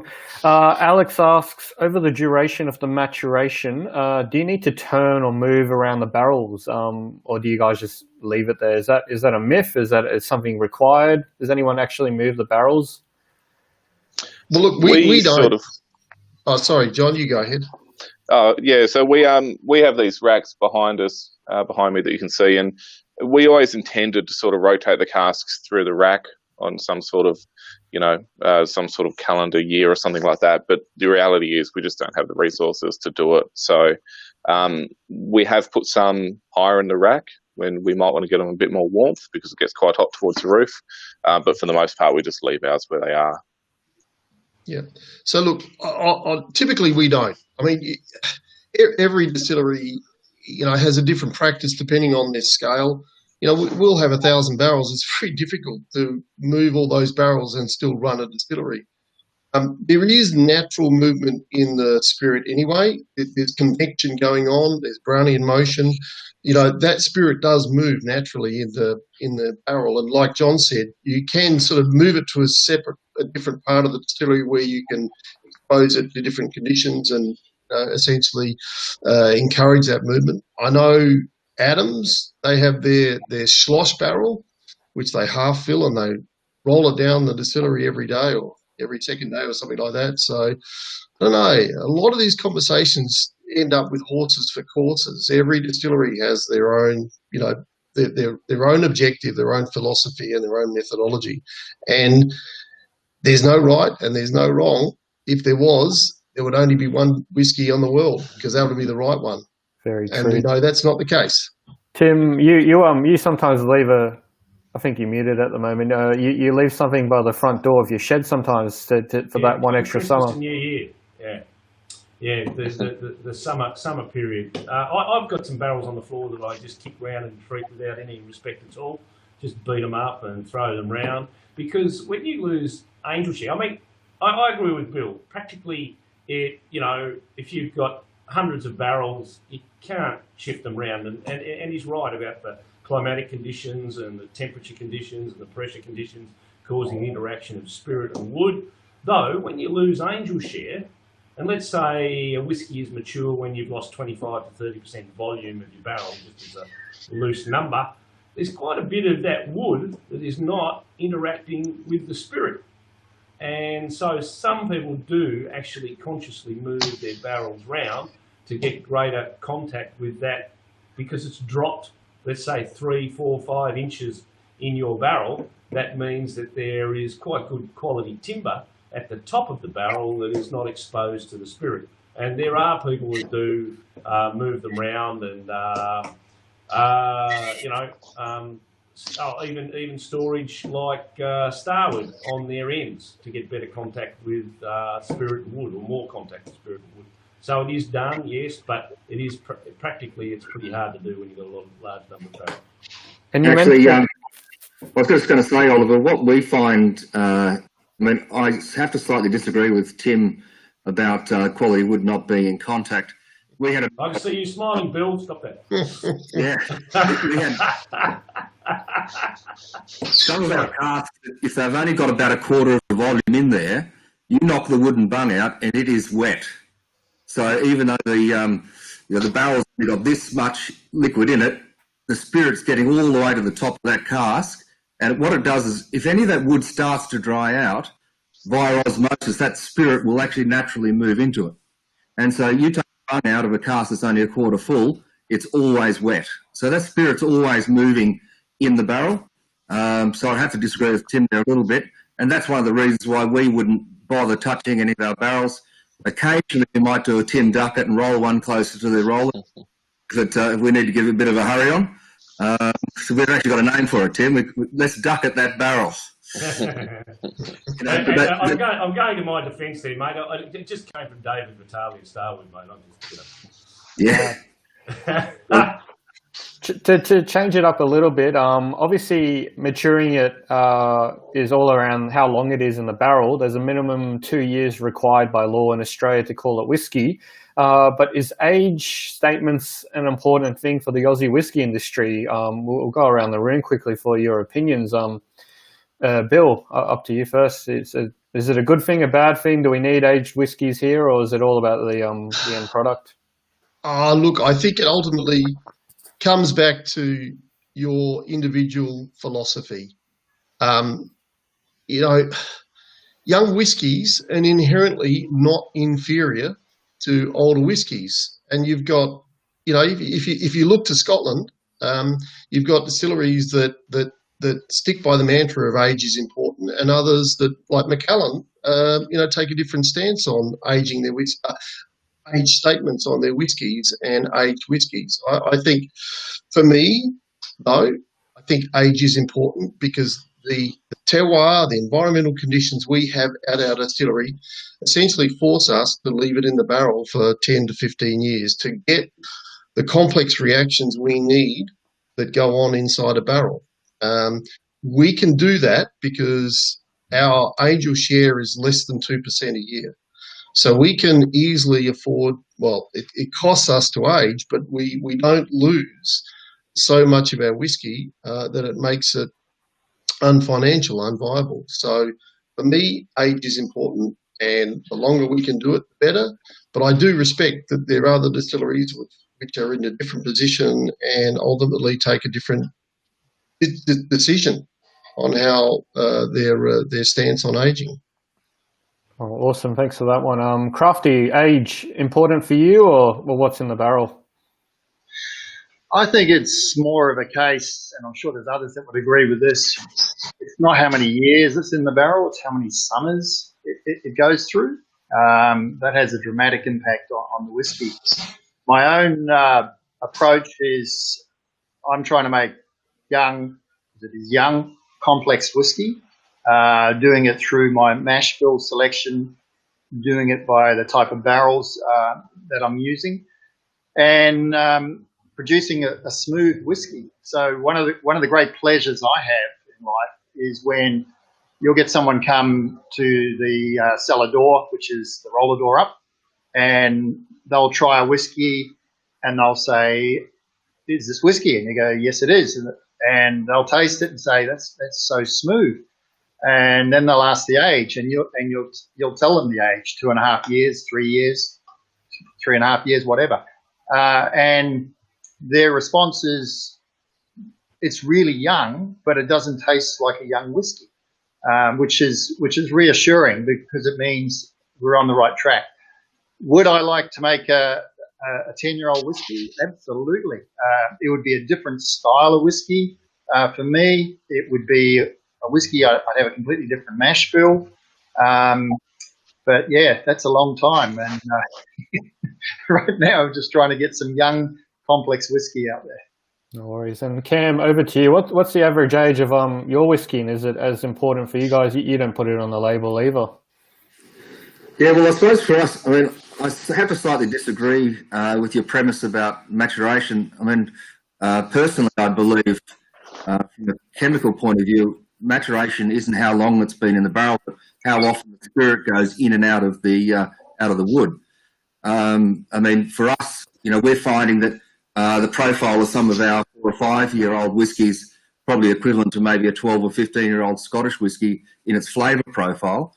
And I also have to pick up on Crafty's comment there about surprising people with its age. And I suppose, the industry or the market, I suppose, has been trained to think, well, the older the better as far as whiskies are concerned. But to be honest, the more expensive whiskies have got higher age statements are more expensive because they're rarity, not necessarily their quality.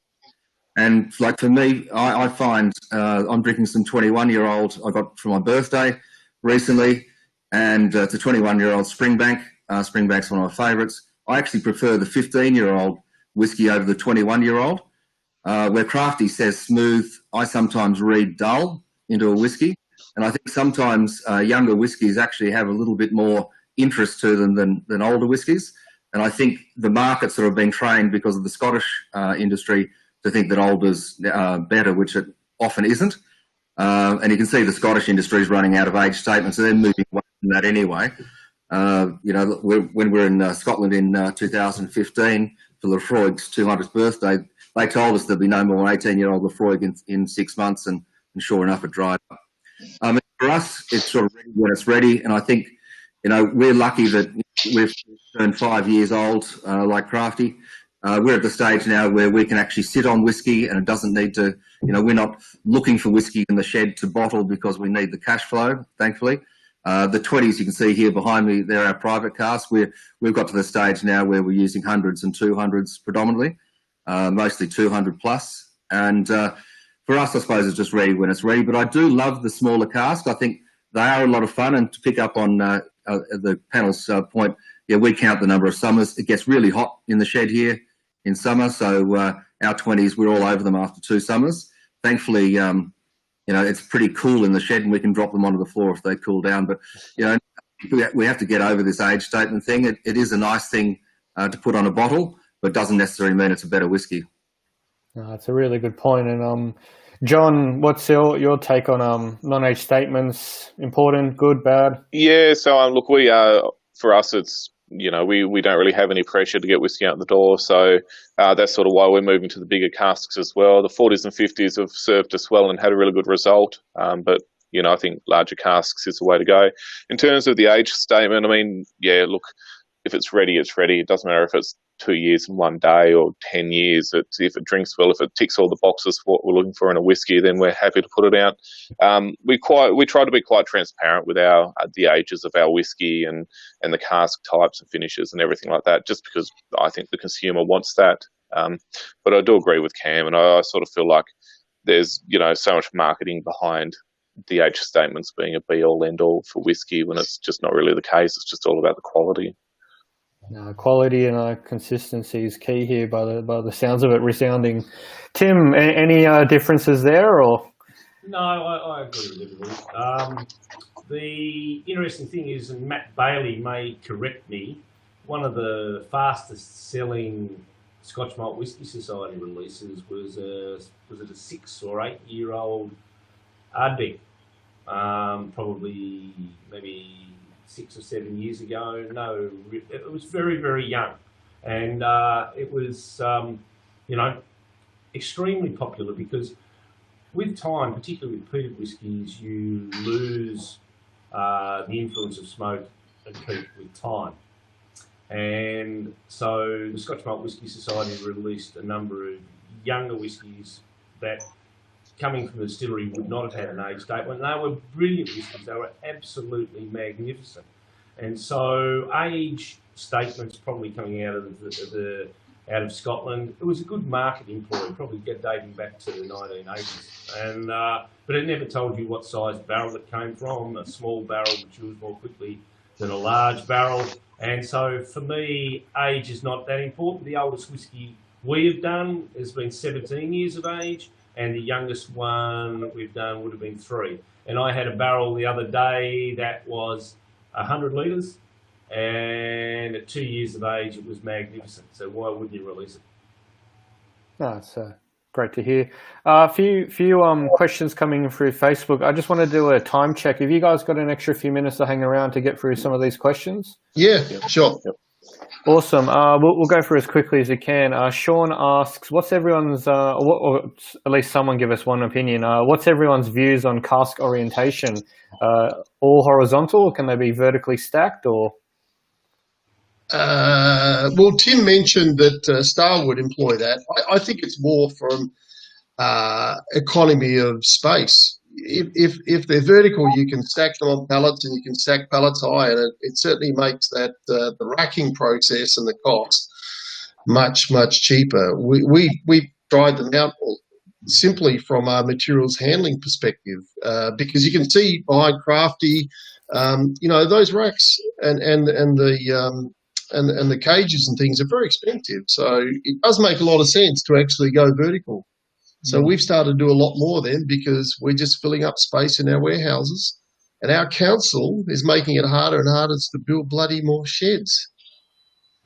That's a fair point. It may look aesthetically pleasing to have it horizontally, but you guys are all running commercial ventures at the end of the day, and space is an important factor. Question that's Ollie, are you using silicon bungs or wooden bungs when you're going vertical? I always use silicon bungs now. I just find literally the wooden bungs and the Hessian just so hard to handle. Silicon's inert. It's used routinely in the food industry. It doesn't react with the spirit. So I'm a silicon bung convert. Right. Okay. Good to hear. Another question that's come through from David from Facebook. Advice for people who want to do some maturation experiments at home. Is it better to play, say, a 5-litre cask with some new make, or to take an existing whiskey and kind of mature it? Any views on regards to that? Cam, do you want to jump in that one, or? Having a Scottish name, and it's probably a bit of Scottish blood in me, I'd never throw good whiskey at a cask for experimenting, so I'd always go with new make, to be honest.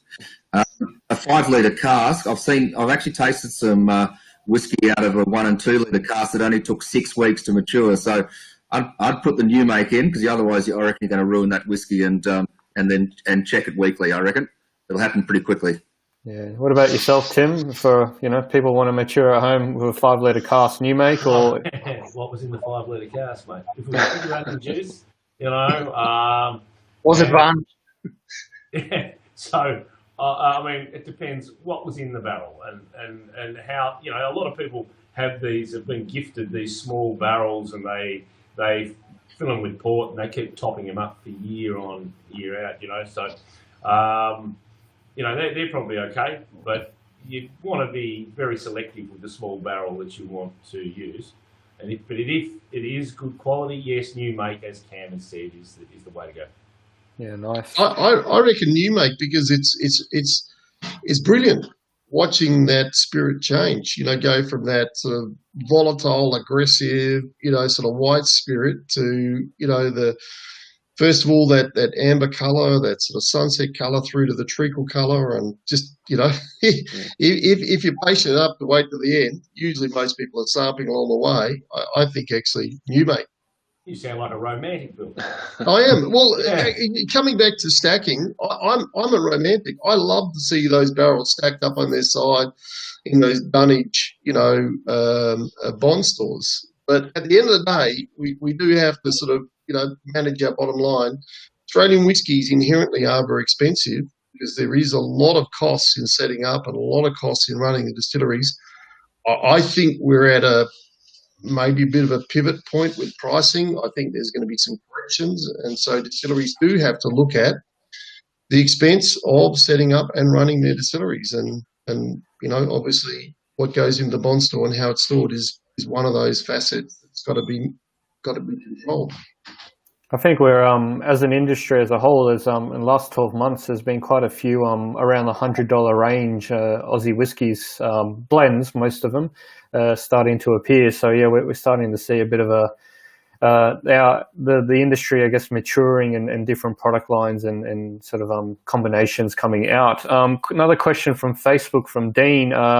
And John, I'll ask this one to you. Will the Jim Beam fire have any effect on global barrel prices, especially if you import a lot of ex-bourbons?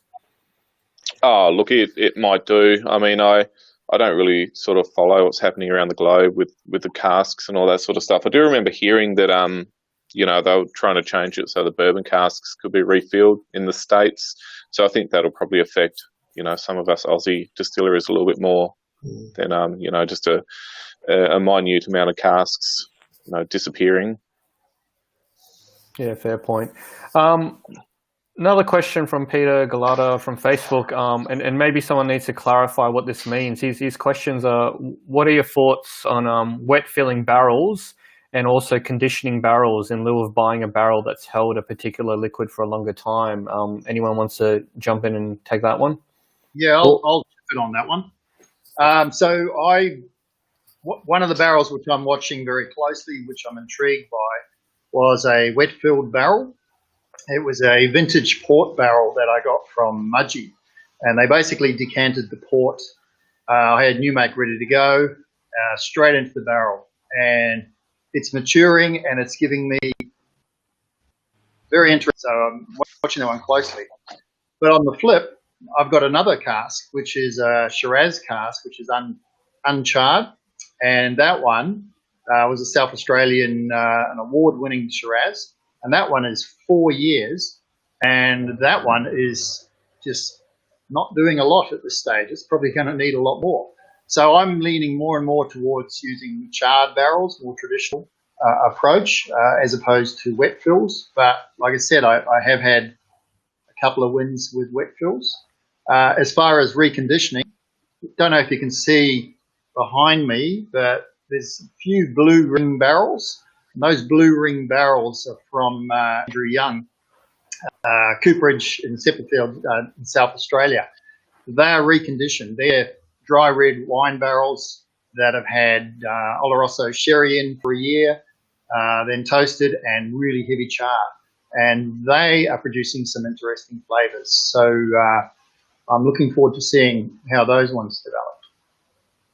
Oh, good to hear. Tim, you were nodding and shaking your head there around conditioning and wet fill. What's your take there? The Scottish believe that the best sherry whiskies they ever produce is when it's freshly emptied with sherry and then filled with whiskey with new make.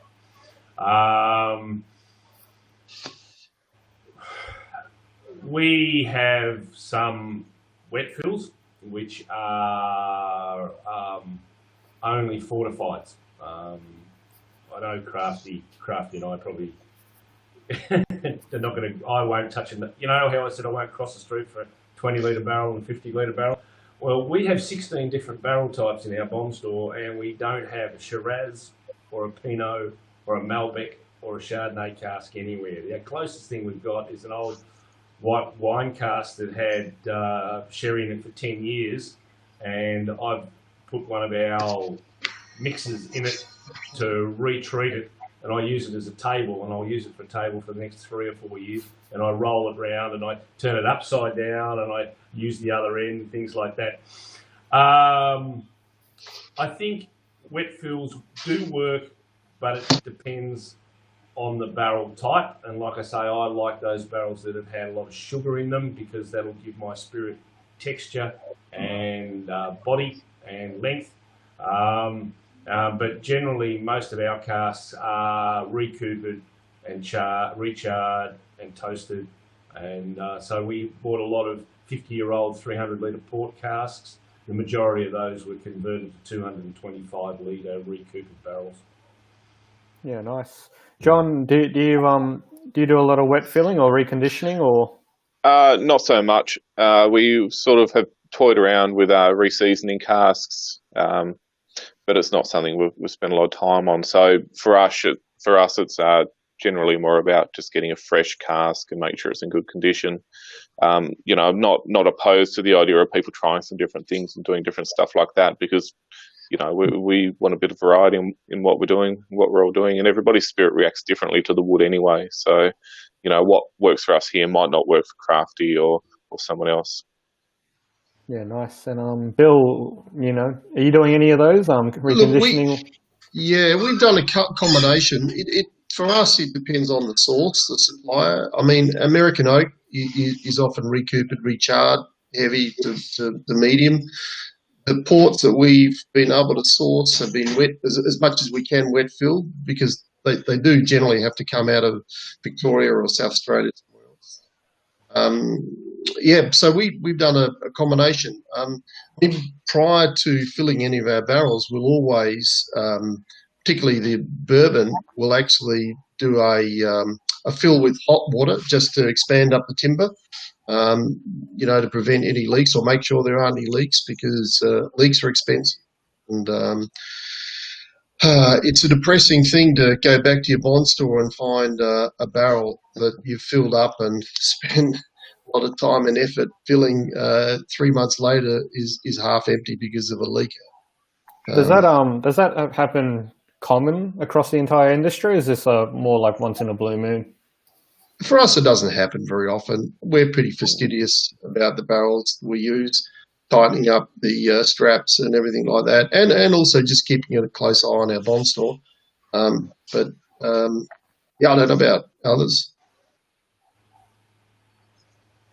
No, it's a very rare occurrence for us.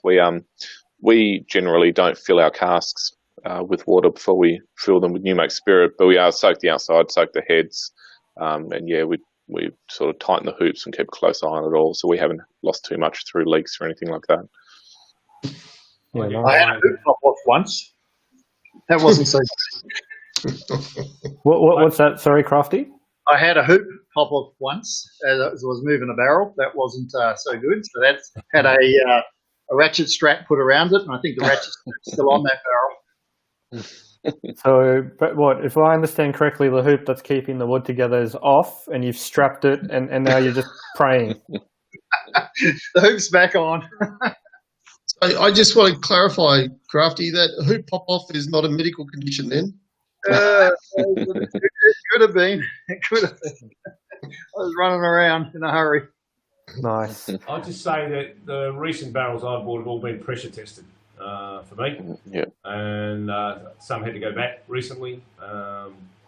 Came from Coopers, but the Coopers have been very, very good. They've got so much better in the last few years down here in Tasmania, and the quality of the barrel is excellent. And you get it pressure tested before it arrives, and you put the juice straight in. Is there any insurances or guarantees when they pressure test it, or is that just kind of you get certified and that's it? With the Coopers, if there's a leaker, we keep an eye on our barrels. We check every barrel every week. If we've got a leaker, the Coopers just come out and fix it for you. Yeah, nice. I think most of us have pretty good relationships with our cooperages.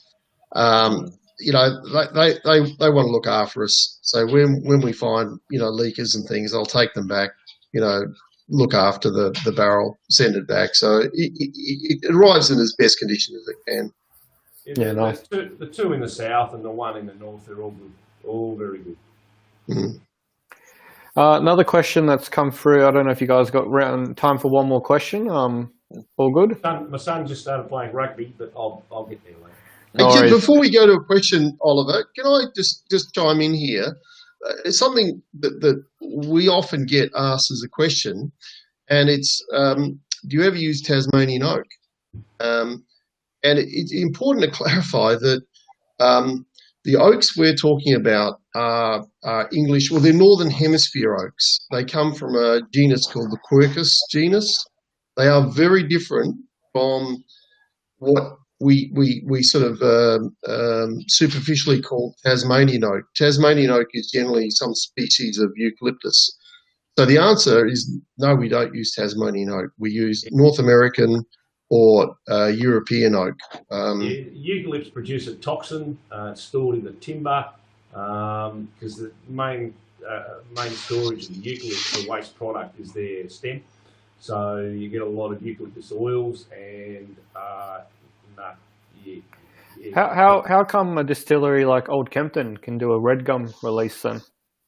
How successful was that? I'm not sure. I've never tried it, so. No. Look, you see other woods. You see jarrah, elm. I think you mentioned maple before. People experiment, but ultimately, if you have a look at the record, 99.9% of all the wood being used is oak. That is North American oak, Japanese, North American, French, Spanish oak, Quercus species. Yeah, nice. I mean, the reason it was called eucalypt was called oak because it looks very, very similar in colour and presentation to the European Quercus species, which is a deciduous tree, by the way. And our eucalypts are non-deciduous. So, but the timber looks very, very similar. Oh, yeah. Look, to me, it's as long as the whiskey tastes good at the end of the day. I think most consumers, John, you said that's probably the consumers are going to lead, vote with their purses and vote with their palates. Sure. As long as it tastes good. Quick round the room. We're just going to quickly ask, what is your favourite wood type? Bill, do you have a particular one that you steer to? Okay. No, we favour. We don't favour one wood over the other. We probably take half French oak, half American oak. Ultimately, searching for really a style that suits us, but also suits our customers. So I think there's a range of palettes out there. So we're trying to hits the mark for as many people as possible. Yeah, nice. Tim, you got any favourites? I don't care about French oak or American oak because a lot of our barrels have. So if you ask me what is the barrel that we seek out the most, it is an aged fortified, whether it's Australian or European, and a lot of those barrels have been reused and reused and reused, and the characteristic of the original timber is probably lost. So basically, I would say to you what we look for as the most sought after barrel are aged, heavy fortified. Yeah, nice one. Crafty, you got a favourite wood type? Yeah, combination of French oak, American oak, but I think it's also more important what's been in the barrel before. So Tim mentions fortifieds, so yeah, absolutely fortifieds, but also beer finishes. I think there's some interesting things happening on that front. I mean, there's a few people that are producing stout casks out there.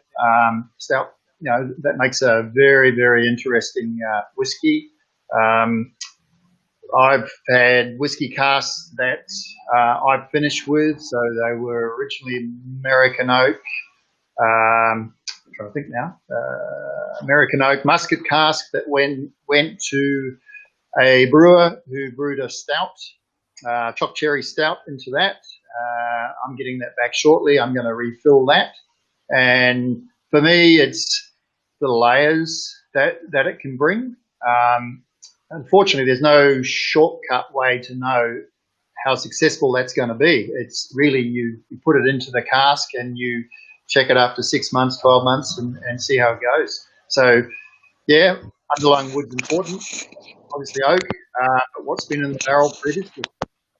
Yeah, nice one. And thanks for mentioning stout cask. I think John, I think when I met you at the Oak Barrel Fair, you were selling the stout cask, and that was one of my favorites on the show that year.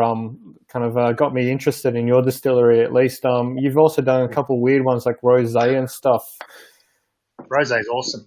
Yeah, so it's pretty well known. I have a bit of unhealthy appreciation for American oak ex-bourbon casks. I'm a big ex-bourbon fan, big bourbon fan. But we do have other casks, other wood types around here, and it just comes down to type of cask. We've largely steered clear of fortifieds here. I feel like there's a lot of other great Australian fortified whiskies coming out, and it's just we've done a stout cask, we've done the rosé, which was a seasoned cask.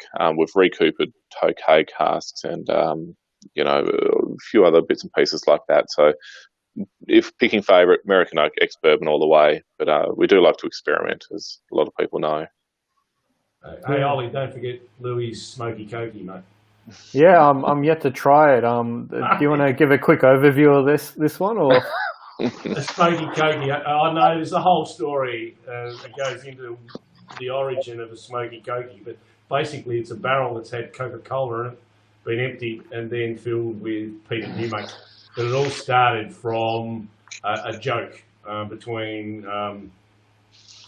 my son Louis and Seamus up in Sydney about a smoky cokey, and it took on wings. So people started posting images of themselves with a smoky whiskey and the Coke, and then they add the whiskey to the Coke. And Dan Woolley was winning with a 30-year-old Lefroy and Coke, and then I think somebody might have posted their Maserati with their Rolex, and Louis went, right. So he went and bought Coke at a special. I gave him a barrel.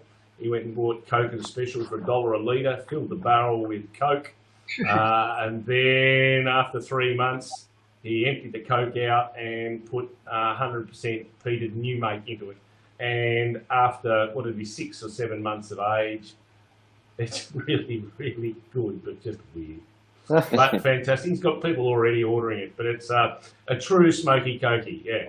So he's made 3 barrels like that. He's even got a bourbon cask where he's filled it with vanilla Coke. Oh. Yeah, I know, but who knows? I saw some photos. Generation of marketing for me.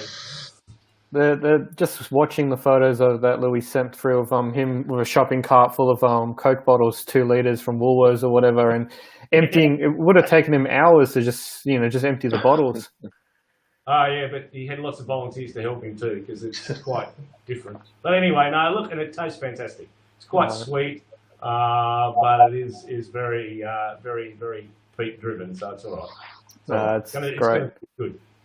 All right, gentlemen, I think you should get your afternoons back. We could chat whiskey for hours, and I know that there's it's to me, I love this as one of my favourite topics in the world. But thank you so much for your time. We'll let you go back to your families, go watch the rugby game. I don't know what the rest of your plans are for the weekend, but distilling. Yeah, distilling, great. Yeah, get onto it, Crafty. So Crafty in the bottom left there. Thanks for your time, Crafty. You got a bill from McHenry's down in Tassie. Thank you, Oliver. Thank you and David for hosting this, and thank you for all the subscribers that have been watching.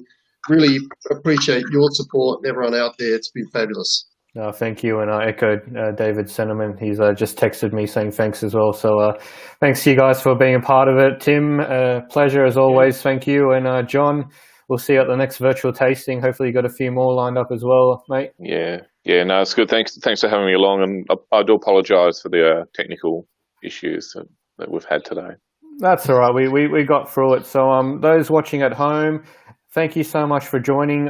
Some of you have hung around for the full 3 hours, so I applaud you. Thanks for sending through your questions. We didn't get a chance to kind of go through every single one. So if there's any others, just hit up us at the Whiskey List here, and we'll reach out to any of the distillers if there's any other sort of questions. Just putting up a couple of the messages up. But really good feedback all around. Thanks again for being part of the Virtual Whiskey Show. Don't forget I've just got the tasting sheet here. Put it up. So there's 18 whiskies. jump onto the app, rate your favorite Aussies, and don't forget to buy. Very limited supply in some of the stock. I can see the sales coming through on Shopify right now. So try the whiskey if you like it. Put the order through, and then we'll get those bottles out to you guys in the next week or so, pending Australia Post delays. And apologies for anyone who's still waiting on their kit. I think there's a couple in transit still to Perth and stuff. But yeah, thank you everyone for all your time today and your knowledge and wisdom. We've had a blast listening, so we'll see you definitely at the next one, guys. Take it easy. Okay. Svante. Perfect. Thanks, Ollie. Thank you. Cheers, guys.